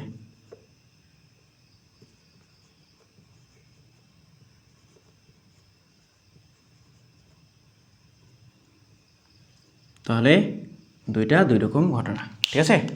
তাহলে দেখো এটা হচ্ছে তোমার লাইফের সবচেয়ে বেস্ট একটা সংখ্যা স্মরণের জন্য, তোমার বইয়েও পাবা না, কোথাও পাবা না, ঠিক আছে। ওকে, তা আদিবিন্দু থেকে শেষ বিন্দুর দিকে মধ্যবর্তী সরল রৈখিক সর্বনিম্ন দূরত্ব। তাহলে আমরা আগেই বেসিকটা বুঝি, এরপরে আমরা যেটা জানবো এর এককটা জানবো। এর একক মনে রাখবে, দৈর্ঘ্যের একক। তাহলে দৈর্ঘ্য, দূরত্ব একটা দৈর্ঘ্য, দূরত্ব একটা কি, দূরত্ব একটা দৈর্ঘ্য মিনস করে, দৈর্ঘ্য।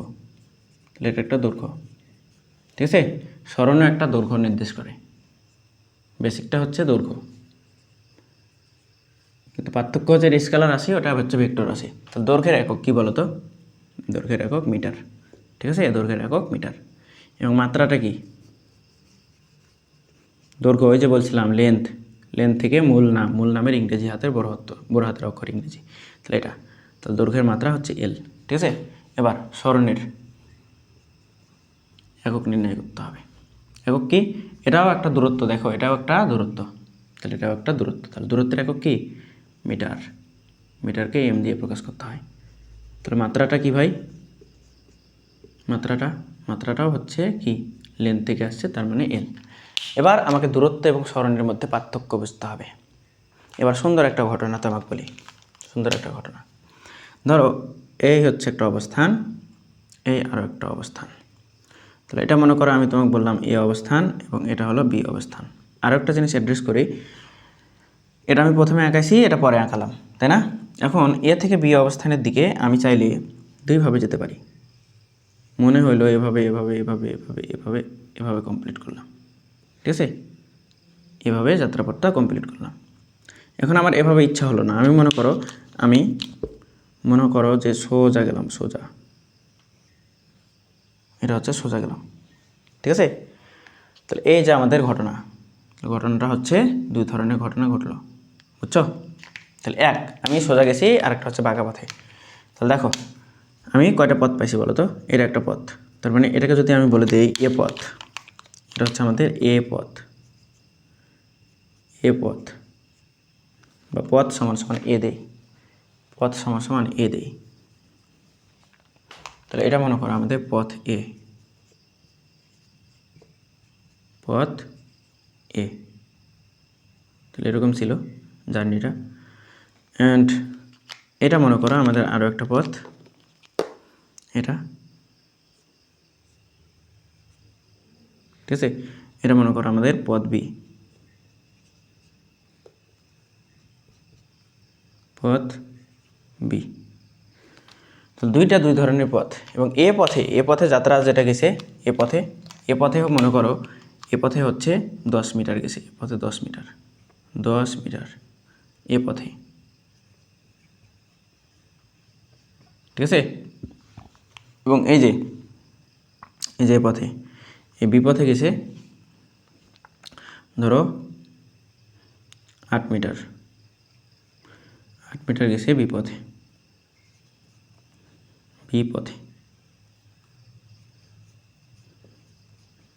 ঠিক আছে। 8 মিটার গেছে বিপথে, ধরো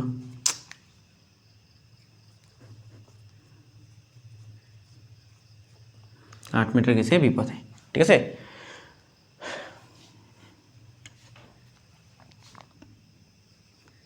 ওকে, সো দেখো দুইটা দুই রকম রাস্তা, প্রথমটাতে গেছে 10 মিটার, দ্বিতীয়টা গেছে 8 মিটার। এখন তোমাকে যদি বলি এই দুটা পথের দূরত্ব কত, সরণ কত, দূরত্ব কত, সরণ কত। প্রথম কথা, দূরত্ব ডি সমান সমান কত। 2 নম্বর কোশ্চেন, সরণ এস সমান সমান কত? দেখো দূরত্ব এবং সরণ যখন নির্ণয় করতে বলবে তুমি ডিরেক্ট সূত্রের কাছে যাবা, সূত্র তো নাই, এটা যেটা আছে সেটা হচ্ছে বেসিকটা সংজ্ঞাটা। তাহলে এই সংজ্ঞাকে দেখবা, তাহলে কোনো বস্তুর মোট অতিক্রান্ত পথ হচ্ছে আমার দূরত্ব, মোট অতিক্রান্ত পথ তাই দূরত্ব, ঠিক আছে? তাহলে মোট অতিক্রান্ত পথ, মনে করো এখানে কেউ একজন যাচ্ছে, নাহলে আবার ফিল করতে পারবে না। মনে করে এই পথে যাত্রা শুরু করছে এখান থেকে, তাহলে এ পয়েন্ট থেকে, ঠিক আছে? তাহলে দূরত্ব কত? মোট অতিক্রান্ত পথ, তাহলে মোট অতিক্রান্ত পথ, ঠিক আছে? মোট অতিক্রান্ত পথ বা এ পথে দূরত্বটা কত? এ পথে দূরত্বটা কত? ঠিক আছে, এ পথে তোমাকে আমি বললাম এ পথে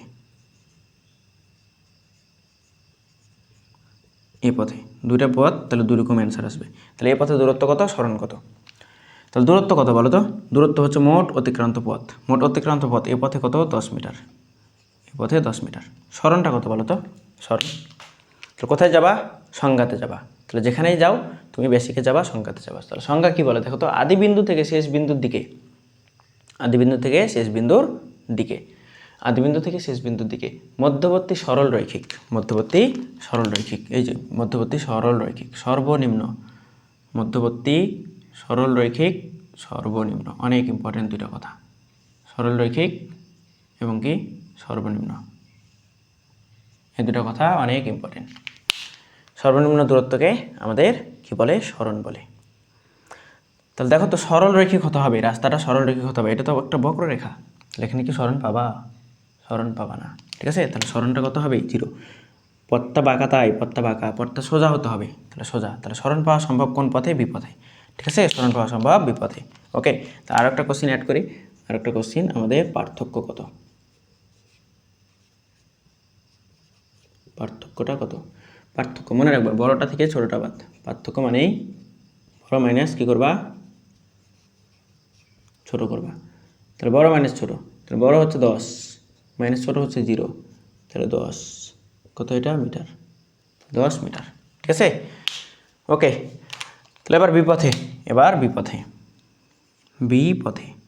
বারবার এরকম করতেছি কেন? বিপথে, তাহলে প্রথম, এবার আর দূরত্ব লিখতেছি না, ডিরেক্ট ডি লিখতেছি। ডি ফর দূরত্বটা কত? এস ফর সরণটা কত? তাহলে এই 3 নম্বর পার্থক্যটা কত?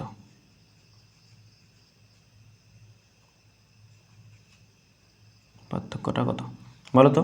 বিপথ। তাহলে এই পথে তো আমি সরণ পাবো, কারণ রাস্তাটা সরল রৈখিক এবং সর্বনিম্ন দূরত্ব হতে হবে। তাহলে এখান থেকে সর্বনিম্ন দূরত্ব হচ্ছে এইটুকু, সরল রৈখিক, ঠিক আছে? তাহলে এখানে হচ্ছে আমাদের বিপথে 8 মিটার গেছে, তার মানে দূরত্ব টোটাল অতিক্রান্ত পথ তাহলে কত? 8 মিটার। সরণ কত? এ বিন্দু থেকে বা প্রথম বিন্দু থেকে, আদি বিন্দু থেকে শেষ বিন্দু, এই যে প্রথম বিন্দু কোনটা? আদি বিন্দু কোনটা? আদি বিন্দু হচ্ছে তোমার প্রথমে যেটা আঁকাইছো, এই যে এটা হচ্ছে আমার আদি বিন্দু। শেষ বিন্দু কোনটা? যেখানে তুমি যাত্রা শেষ করছো, এই যে এটা হচ্ছে আমার শেষ বিন্দু, ঠিক আছে? তাহলে আদি বিন্দু এটা, শেষ বিন্দু এটা, যেখানে শেষ করছো সেটা আদি, শেষ যেটা শুরু করছো সেটা হচ্ছে আদি, ঠিক আছে? তাহলে আদি বিন্দু থেকে শেষ বিন্দুর দিকে মধ্যবর্তী সরলরৈখিক সর্বনিম্ন দূরত্ব, তাহলে মধ্যবর্তী সরলরৈখিক সর্বনিম্ন দূরত্ব, এইটুকু দূরত্বটাই হচ্ছে আমার 8 মিটার দেওয়া আছে। তাহলে দূরত্বটা 8 মিটার, সরণটাও হচ্ছে সেম, সংজ্ঞা কি বলে? সরণটা হচ্ছে 8 মিটার। দূরত্ব এবং সরণ কি এক হতে পারে? হ্যাঁ, কখনো কখনো মিলে যেতে পারে, এবং কখন মিলবে? শুধুমাত্র একটা মাত্র পথে, সেটা হচ্ছে সরলরৈখিক পথে। আমি দেখাচ্ছি একটু পর। তাহলে পার্থক্যটা কত বলো তো? তাহলে বড়টা থেকে ছোটটা, বড় দুইটাই সমান হয়ে গেছে, তাহলে 8 মাইনাস 8, বড় ছোট নেই, তাহলে 8 মাইনাস 8 সমান, তাহলে এটা কত? 0, তাহলে 0 মিটার। পারবা না বলো তো?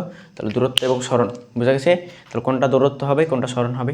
তাহলে এই বক্রপথে কোনো সরণ পাবা না, সোজা পথে তুমি সরণ পাবা, ঠিক আছে? তাহলে এবং দূরত্ব এবং সরণের আমরা বেশ কিছু সংজ্ঞা আমরা দেখে ফেলছি, সংজ্ঞা এবং একক এবং মাত্রা দেখে ফেলছি, তার সাথে একটা উদাহরণ দেখে ফেলছি। এখন আমরা উড়াধরা দূরত্ব এবং সরণের প্র্যাকটিস করব, ঠিক আছে? তার আগে আমি ডিভাইসটা একটু চেক দিই, নাহলে আমাদের কষ্টটা বৃথা যাবে। 30% চার্জ, একটু জাস্ট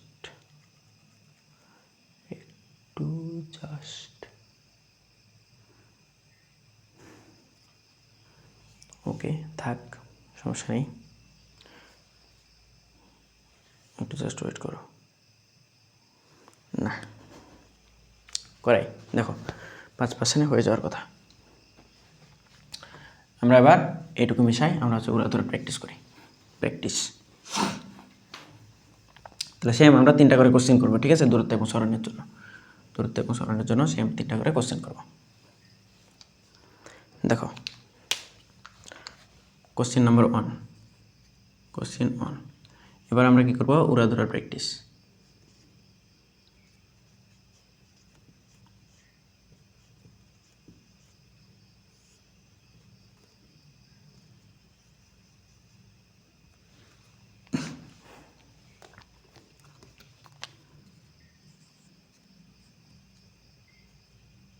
কোশ্চেন 1, ঠিক আছে?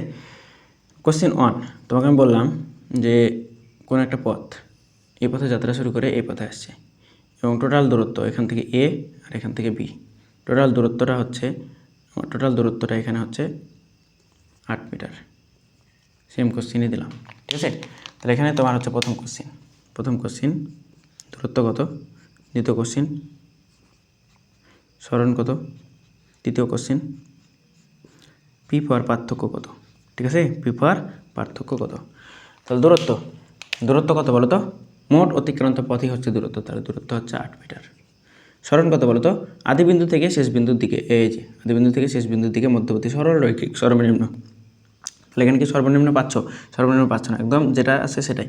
তাহলে 8 মিটারই এটা, তাহলে সরণ হচ্ছে 8 মিটার। পার্থক্য কত?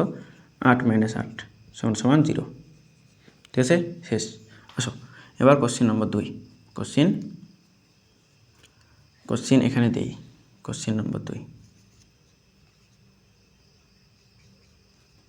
কোশ্চেন নম্বর 2, ওকে। কোনো একজন ব্যক্তি এখান থেকে ধরো যাত্রা শুরু করলো, এখান থেকে যাত্রা শুরু করে মনে করো এইখানে গেল, এইখানে, এটা হচ্ছে এ পয়েন্ট, এটা হচ্ছে আমাদের বি পয়েন্ট, ঠিক আছে? এবং টোটালটার হচ্ছে দূরত্ব আছে একটা, এই টোটাল দূরত্বটা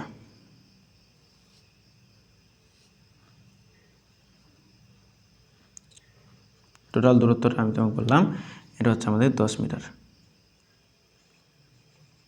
টোটাল দূরত্বটা হচ্ছে 10 মিটার, ঠিক আছে? অ্যান্ড এখান থেকে ওই ব্যক্তির মনে হলো যে আমি বি থেকে আবার সি বিন্দুতে ব্যাক করি, বি থেকে সি বিন্দুতে, ঠিক আছে? এই মনে করো সি বিন্দুতে এসে দাঁড়িয়েছে, ঠিক আছে?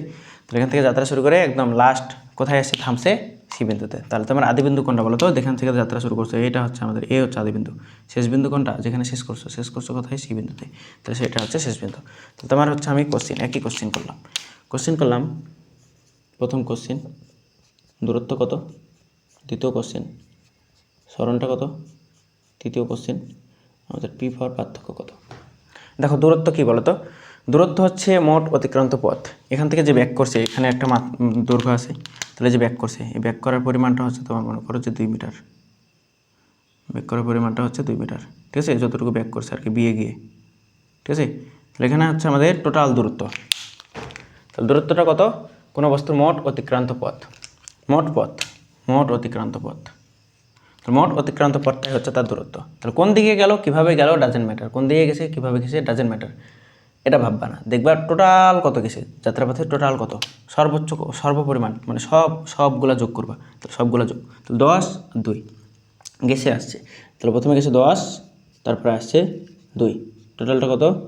12 মিটার, ঠিক আছে? তাহলে দূরত্ব হচ্ছে 12 মিটার। এবার সরণটা কত? সরণের সংজ্ঞা কী ছিল বলো? আদিবিন্দু থেকে শেষ বিন্দুর দিকে। দেখো আদিবিন্দু থেকে শেষ বিন্দুর দিকে, তাহলে এই যে আদিবিন্দু, এই হচ্ছে শেষ বিন্দু। তাহলে আদিবিন্দু থেকে শেষ বিন্দুর এই যে দিক চিহ্ন দিলাম, দিক চিহ্ন। আদিবিন্দু থেকে শেষ বিন্দুর দিকে সরল রৈখিক সর্বনিম্ন দূরত্ব, তা সরল রৈখিক সর্বনিম্ন দূরত্ব আদিবিন্দু থেকে শেষ বিন্দুর জন্য সর্বনিম্ন দূরত্ব কোনটুকু বলো তো? এই যে এখান থেকে এটা হচ্ছে শেষ বিন্দু, যাত্রাপথে শেষ, তাহলে এইটুকু। আর আদিবিন্দু হচ্ছে এইটুকু। তাহলে আদিবিন্দু থেকে শেষ বিন্দু হতে হবে, তাহলে এইটুকু হচ্ছে আমাদের সরণ পাওয়া যাবে। এইটুকু সরণ, এটুকু কী নির্দেশ করবে? সরণ নির্দেশ করবে, তাই কি না? তাহলে এটুকু এখন আমি কীভাবে পাবো? লজিক্যাল চিন্তা করো। টোটালটা ছিল 10, সেখান থেকে 2 বাদ, কারণ কি এটুকু তো সরণের মধ্যে পড়ে না। তাহলে সরণের মধ্যে পড়ে আদিবিন্দু আর শেষ বিন্দু, তাহলে এইটুকু বাদ। তাহলে সরণ হচ্ছে আমার টোটালটা হচ্ছে 10, এবং বাদ যাবে 2। তাহলে এটা হচ্ছে সরণ হচ্ছে আমাদের 8 মিটার, সরণ 8 মিটার। এখন পার্থক্য কত বলো তো? বড়টা থেকে ছোটোটা, তাহলে 12 মাইনাস হচ্ছে 2, তাহলে এখানে পার্থক্য হচ্ছে আমাদের 12 - 8, তাহলে পার্থক্য হচ্ছে আমাদের 4 মিটার, ঠিক আছে? একটা জিনিস বলতে ভুলে গেছি, অ্যান্ড এটা উদাহরণটা দেওয়ার মিনিংটাই ছিল এটা। দেখো এখানে দূরত্ব যত সরণ তত, ঠিক আছে, দূরত্ব এবং সরণ তত, এবং পার্থক্যটা কত 0, প্রত্যেকটা ইম্পর্টেন্ট এই জায়গায়। দেখো সরলরৈখিক পথে, একমাত্র সরলরৈখিক পথে, এইটা একটু লিখে রাখবা, একমাত্র সরলরৈখিক পথে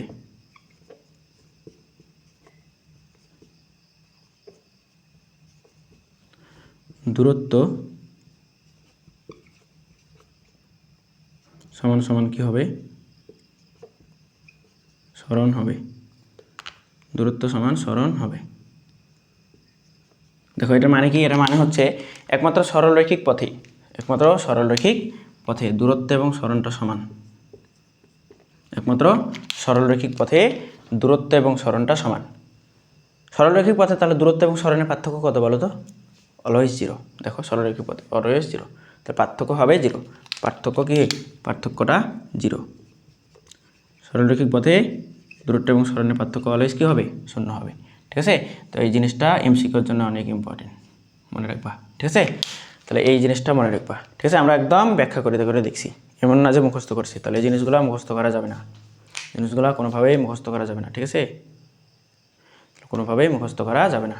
ওকে, তাহলে আসো এরপরে আমরা থার্ড কোশ্চেন, 3 নম্বর কোশ্চেন দেখি। 3 নম্বর কোশ্চেন, এরপরে নম্বর 3, কোশ্চেন নম্বর 3। তাহলে এবার তোমাকে আমি বললাম যে ধরো কোনো একজন ব্যক্তি এখান থেকে যাত্রা শুরু করছে, এ থেকে যাত্রা শুরু করে মনে করো বি অবস্থানে গেছে, বি অবস্থান মনে করো পূর্ব থেকে পশ্চিম থেকে পূর্বতে যাচ্ছে, এদিকে গেছে 4 মিটার। তারপর আবার মনে হলো ও হচ্ছে এই পশ্চিম থেকে পূর্ব থেকে আবার উত্তরে যাবে, মানে মাথার উপরের দিকে যাবে। এখন এদিকে গেছে, এইদিকে এখানে আসছে আমাদের সি পয়েন্টে, ঠিক আছে, সি পয়েন্টে। তাহলে এটা হচ্ছে আমাদের 3 মিটার। তাহলে এটা হচ্ছে আমাদের গেছে যেভাবে ওভাবে। এখন এখানে আমি তোমাকে বললাম দূরত্বটা কত 2, সরণটা কত 3, পার্থক্যটা কত? দূরত্ব, সরণ এবং পার্থক্য কত? দূরত্ব কত বলো তো? দূরত্বটা হচ্ছে মোট অতিক্রান্ত পথ, যেদিকেই যাক যেভাবেই যাক, ডাজেন্ট ম্যাটার, টোটাল সব কিছু যোগ করবা, তাহলে গেছে এইদিকে প্রথমে গেছে 4, এবার পরে কত গেছে 3, তাহলে দূরত্ব হচ্ছে আমাদের 7 মিটার। দূরত্ব হচ্ছে আমাদের 7 মিটার। এখন সরণটা কত দেখো তো, সরণ কী ছিল? তো যা কিছু করবা সংজ্ঞাতে যাবা, আদিবিন্দু থেকে শেষ বিন্দুর দিকে মধ্যবর্তী সরলরৈখিক সর্বনিম্ন দূরত্ব। তাহলে আদিবিন্দু থেকে শেষ বিন্দুর দিকে মধ্যবর্তী সরলরৈখিক, তাহলে আদিবিন্দু কোনটা? আমার আদিবিন্দু কোনটা বলো? আদিবিন্দু হচ্ছে এটা, যেখানে যাত্রা শুরু করছিলাম, শেষ করছি কোথায়? এখানে। তাহলে আদিবিন্দু থেকে শেষ বিন্দুর দিকে, তাহলে আমি আদিবিন্দু থেকে শেষ বিন্দু কোন দিকে গেলে পাবো বলো তো? এদিকে গেলে আদিবিন্দু থেকে শেষ বিন্দু পাবো না। এদিকে গেলে পাবো না। আদিবিন্দু তো পাচ্ছি না, এখান থেকে পাচ্ছি, এখান থেকে এখানে গেলে তো এই বিন্দুটা পাচ্ছি, আদিবিন্দু শেষ বিন্দু তো পাচ্ছি না। তাহলে আদিবিন্দু থেকে শেষ বিন্দু পাবো আমি কোন দিকে গেলে? একদম এই বরাবর গেলে। আবার তোমাকে বলছি সরলরৈখিক, তাহলে সরলরৈখিক পথ কীভাবে পাবো? একদম সোজা তুমি ইচ্ছা করে দাগ দাও, একটা দাগ দাও, ঠিক আছে। তাহলে এই দাগ দিলে তুমি হচ্ছে যে পথটা পাবা, এই পথ তোমার কি? এখন দেখো আদিবিন্দু আর শেষ বিন্দু পাবা। তাহলে আদিবিন্দু থেকে শেষ বিন্দুর দিকে, আদিবিন্দু থেকে শেষ বিন্দুর দিকে, ঠিক আছে, আদিবিন্দু থেকে শেষ বিন্দুর দিকে মধ্যবর্তী এই যে সরলরৈখিক, এই সরলরৈখিক সর্বনিম্ন দূরত্ব। আরেকটা জিনিস, যে তুমি মনে করো এই পথটা পাচ্ছিলা, তাহলে এই পথটা তুমি কিভাবে গেলে সর্বনিম্ন পাইতে বলো? এই যে এদিকে গেছিলা প্রথমত, তারপরে এদিকে, তাহলে এই যে শেষ বিন্দু এবং আদিবিন্দুর মধ্যে তুমি পৌঁছাবা, এখান থেকে এই বিন্দু, তাহলে এটা ছিল বি, এটা ছিল সি। তাহলে থেকে সি যাবা, সবচেয়ে কম দূরত্ব কোন দিকে গেলে তুমি পাবা? সবচেয়ে কম দূরত্ব এদিক দিয়ে এদিকে যাবা, নাকি এদিক দিয়ে ঘুরে এদিকে যাবা, নাকি এদিক দিয়ে ঘুরে এদিকে যাবা? কোন দিকে গেলে যাবা? কোনোটাই পাবা না।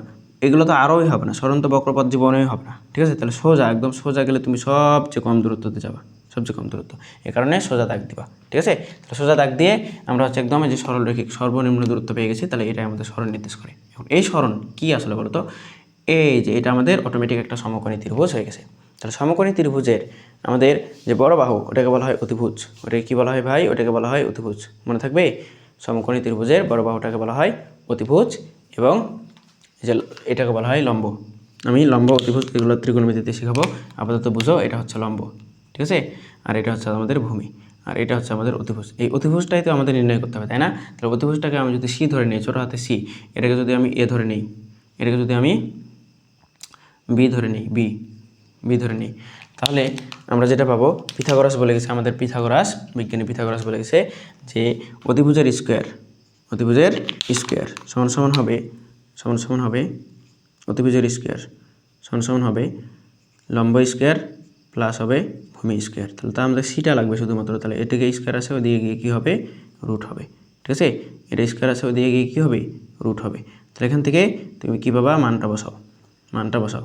তাহলে এবার এর মান হচ্ছে 4 উপর স্কোয়ার প্লাস এর মান কত, 3 উপর স্কোয়ার। তাহলে এটা ক্যালকুলেশন করলে তুমি ক্যালকুলেটর দিয়ে বসাবা, এটা 5 পাবা। কত পাবা, 5 পাবা। তাহলে 5 মিটার। তাহলে সরণটা তুমি কত পাইলা, বলো। সরণটা হচ্ছে 5 মিটার, তাহলে সরণের কনসেপ্টটা কি, তুমি সরণ নির্ণয় করবা আদিবিন্দু থেকে শেষ বিন্দু পাইতে গিয়ে তোমার যে কনসেপ্ট পড়বে, যে থিওরি আসবে, ওই থিওরি অনুযায়ী সূত্র বসাবা। ঠিক আছে, তাহলে আসো এবার পার্থক্য হচ্ছে বড়টা থেকে ছোটোটা। তাহলে বড় হচ্ছে 7, ছোটো হচ্ছে 5, তাহলে পার্থক্য কত, হচ্ছে 2 মিটার। ঠিক আছে, তাহলে শেষ। ঠিক আছে, এই আমাদের 3 নম্বর কোশ্চিন ডান, ওকে। তাহলে এবার আমাদের হচ্ছে 4 নম্বর কোশ্চিন, চার নম্বর কোশ্চিন দেখি। Question number 4।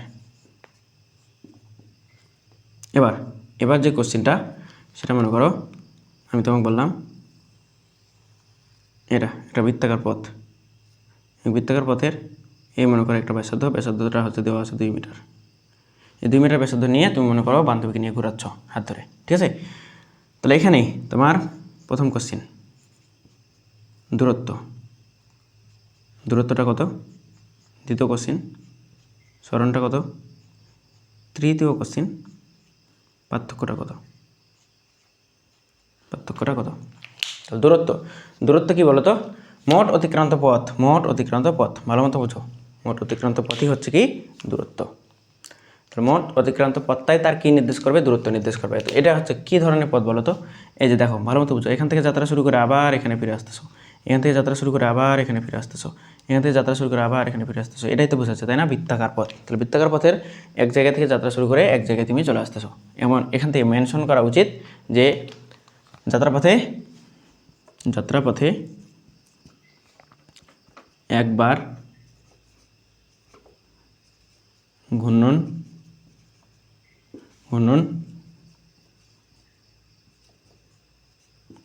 সম্পূর্ণ হলে দূরত্ব কত, সরণ কত, মনে রাখবা।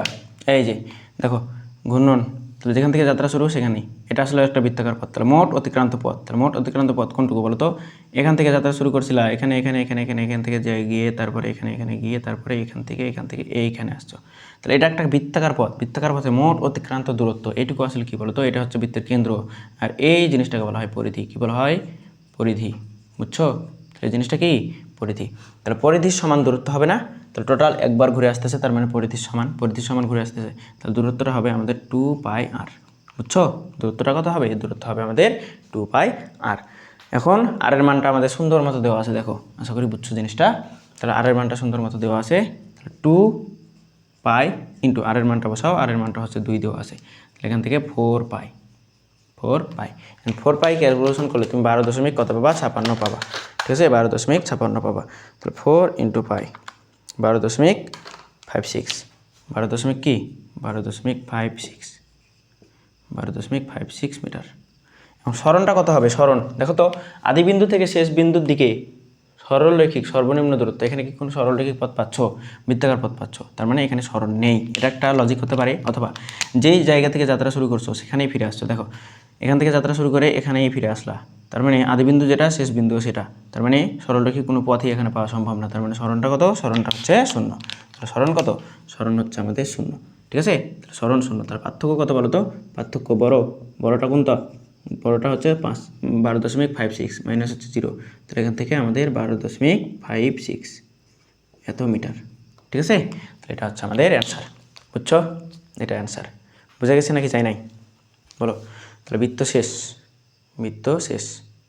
এবার আর 3% আছে চ্যালেঞ্জ, 3%-এ আমরা হচ্ছে একটা কোশ্চেন সলভ করতে চাই, সেটা হচ্ছে আমাদের আরও একটা কোশ্চেন নাম্বার 5। অ্যান্ড এটা খুব ফাস্ট করতে হবে, হ্যাঁ। ওকে, দেখো কোশ্চেন নম্বর 5। কোশ্চেন নম্বর 5 মনে করো, মনে করো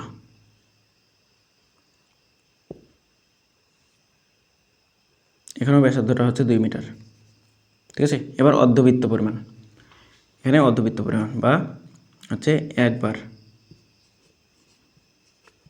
ঘূর্ণন সম্পন্ন হয়েছে, বা এটা তো তুমি হচ্ছে একবার বলা উচিত, নাও বলা উচিত, এটা দেওয়া উচিত না, ঠিক আছে। তো তোমার কাজ হচ্ছে এখান থেকে দূরত্ব বের করা, সরণ বের করা, অ্যান্ড এখান থেকে আমাদের পার্থক্যটা বের করা, পি ফর পার্থক্য, ঠিক আছে। তো দূরত্ব দেখো তো, এটা ছিল টোটাল একটা বৃত্ত থেকে অর্ধেক কেটে ফেলছো, তাহলে এইটুকু পরিমাণ যাত্রা তুমি সম্পন্ন করছো, এইটুকু পরিমাণ যাত্রা, তাহলে এই যে এইটুকু পরিমাণ যাত্রা সম্পন্ন করছো, তাহলে এইটুকু নাই, তার মানে তুমি অর্ধবৃত্ত পরিমাণ যাত্রা কিছু না, অর্ধবৃত্ত ব্যাসার্ধ সেম আছে, তার মানে ওই বৃত্তটাকে কেটে 2 ভাগ করছো, তার মানে অর্ধবৃত্ত। তার মানে এখানে যেটা আমরা পাবো 2πr, ওই যাত্রাপথে গেছি কিন্তু তার অর্ধেক পরিমাণ গেছি, তাহলে 2 কাটাকাটি, তাহলে এখান থেকে πr, তাহলে পাই ইন্টু আর এর মানটা বসাও, পাই ইন্টু 2, তাহলে এখান থেকে ক্যালকুলেশন করলে তুমি যেটা পাবা, পাইকে 2 দিয়ে গুণ করো, তাহলে 2 ইন্টু পাই, 2 ইন্টু পাই, 2 ইন্টু পাই, তাহলে এটা হবে 6.28 মিটার। এখন সরণটা কত বলো তো, সরণের কনসেপ্ট বুঝো ভালো মতো, এটা মিটার, তাহলে 2 মিটার, তাহলে সরণের কনসেপ্টটা হচ্ছে কি ছিল, আদিবিন্দু থেকে শেষ বিন্দুর দিকে মধ্যবর্তী সর্বনিম্ন সরলরৈখিক দূরত্ব। তাহলে আদিবিন্দু কোনটা আগে বুঝতে হবে, তাহলে এখান থেকে যাত্রা শুরু করেছিলাম, দেখো এখান থেকে যাত্রা শুরু করে এখানে এসে থামছি, তাহলে আদিবিন্দু থেকে শেষ বিন্দু, তাহলে আমি যদি ডিফাইন করে দিই, এটা হচ্ছে এ, এটা হচ্ছে বি, তাহলে আদিবিন্দু থেকে শেষ বিন্দু, এই যে আদিবিন্দু থেকে শেষ বিন্দু সোজাসুজি একদম সর্বনিম্ন শর্টকাট দূরত্ব, তাহলে সোজা সরলরৈখিক দূরত্ব হতে হবে, তাহলে এই যে, তাহলে এটা হচ্ছে আমাদের আদিবিন্দু থেকে শেষ বিন্দুর দিকে, তাহলে এইটুকু দূরত্ব আমাদের যদি বের করতে পারি, তাহলে এটা আমাদের সরণ নির্দেশ করবে, তাই না, এইটুকু আমাদের সরণ। এখন এইটুকু আসলে কি বলতো, এইটুকুর পরিমাণ, এটা যেহেতু বৃত্তের ব্যাসার্ধ, তাহলে একই বৃত্তের এইটুকু তো সেম ব্যাসার্ধ, তাই না, এইটুকু সেম ব্যাসার্ধ, তাহলে এইটুকু কত হবে 2 মিটার, তাই না। এখন এইটুকু যদি 2 মিটার হয়, এইটুকু তো কেন্দ্র থেকে পরিধি পর্যন্ত দূরত্ব, তার মানে সেম ব্যাসার্ধ, আরও একটা ব্যাসার্ধ, তাহলে এটাও হচ্ছে 2 মিটার। তাহলে এই যে দেখো, এবার তাহলে সরণ কত হবে, তাহলে এবার সরণটা হবে 2 যোগ 2, তার মানে 4 মিটার। তাহলে এখান থেকে পার্থক্য কত হবে, 6.28 মাইনাস হচ্ছে 4, তাহলে এখান থেকে 2.28, এটা হবে মিটার। শেষ, ঠিক আছে, আমাদের ফাউন্ডেশনের প্রথম লেকচার শেষ। তো এই লেকচার করার পর ইনশাল্লাহ তুমি অন্তত আইডিয়া পাবা, ইনশাল্লাহ বলতে পারবা যে ফিজিক্সের বেসিকটা কি, মূল থিওরিটা কি, যে ফিজিক্সটাকে কীভাবে ফিল করা উচিত, কীভাবে পড়া উচিত, ঠিক আছে। ডিভাইসের চার্জ মোটামুটি একটু শেষের দিকে, সো আমরা এখানেই শেষ করি। আগামী দিনের ক্লাসে আমরা যে ওই যে একটা রাশি থেকে কীভাবে 8টা জিনিস বের করা যায়, কীভাবে নিজে ব্যাথ বানানো যায়, কীভাবে নিজে প্রত্যেকটা সংজ্ঞা, প্রত্যেকটা সূত্র অটোমেটিক বলে দেওয়া যায়, সব কিছু আমি হচ্ছে সব ট্রিক্স, হ্যাকস, সিক্রেট সব বলে দেবো, ঠিক আছে। তাহলে আমাদের ধামাকা ক্লাস কিন্তু আগামী দিন ফাউন্ডেশন লেকচার 2 যেদিন হবে, সেদিন হবে তোমার লাইফের একদম টার্নিং পয়েন্ট টাইপের ফিজিক্স ক্লাস, ঠিক আছে। লাইফ চেঞ্জিং একটা ক্লাস নিয়ে আগামী দিন হাজির হয়ে যাবো, ঠিক আছে। তো সবাই ভালো থাকো, সুস্থ থাকো, আল্লাহ হাফিজ। অবশ্যই বেসিক টু প্রিমিয়াম কোর্সে সবাই বেশি যুক্ত হয়ে যাবা, ঠিক আছে। বেসিক টু প্রিমিয়াম কোর্সের এই যে ডেমো লাস্ট ভিউটা তোমাকে হচ্ছে দেখাই দিলাম, এই যে ফিজিক্স বেসিক টু প্রিমিয়াম সব কিছু প্রথম দিকে বলছি, আর কিছু বলার প্রয়োজন নাই। ভালো থাকো, আল্লাহ হাফিজ সবাইকে।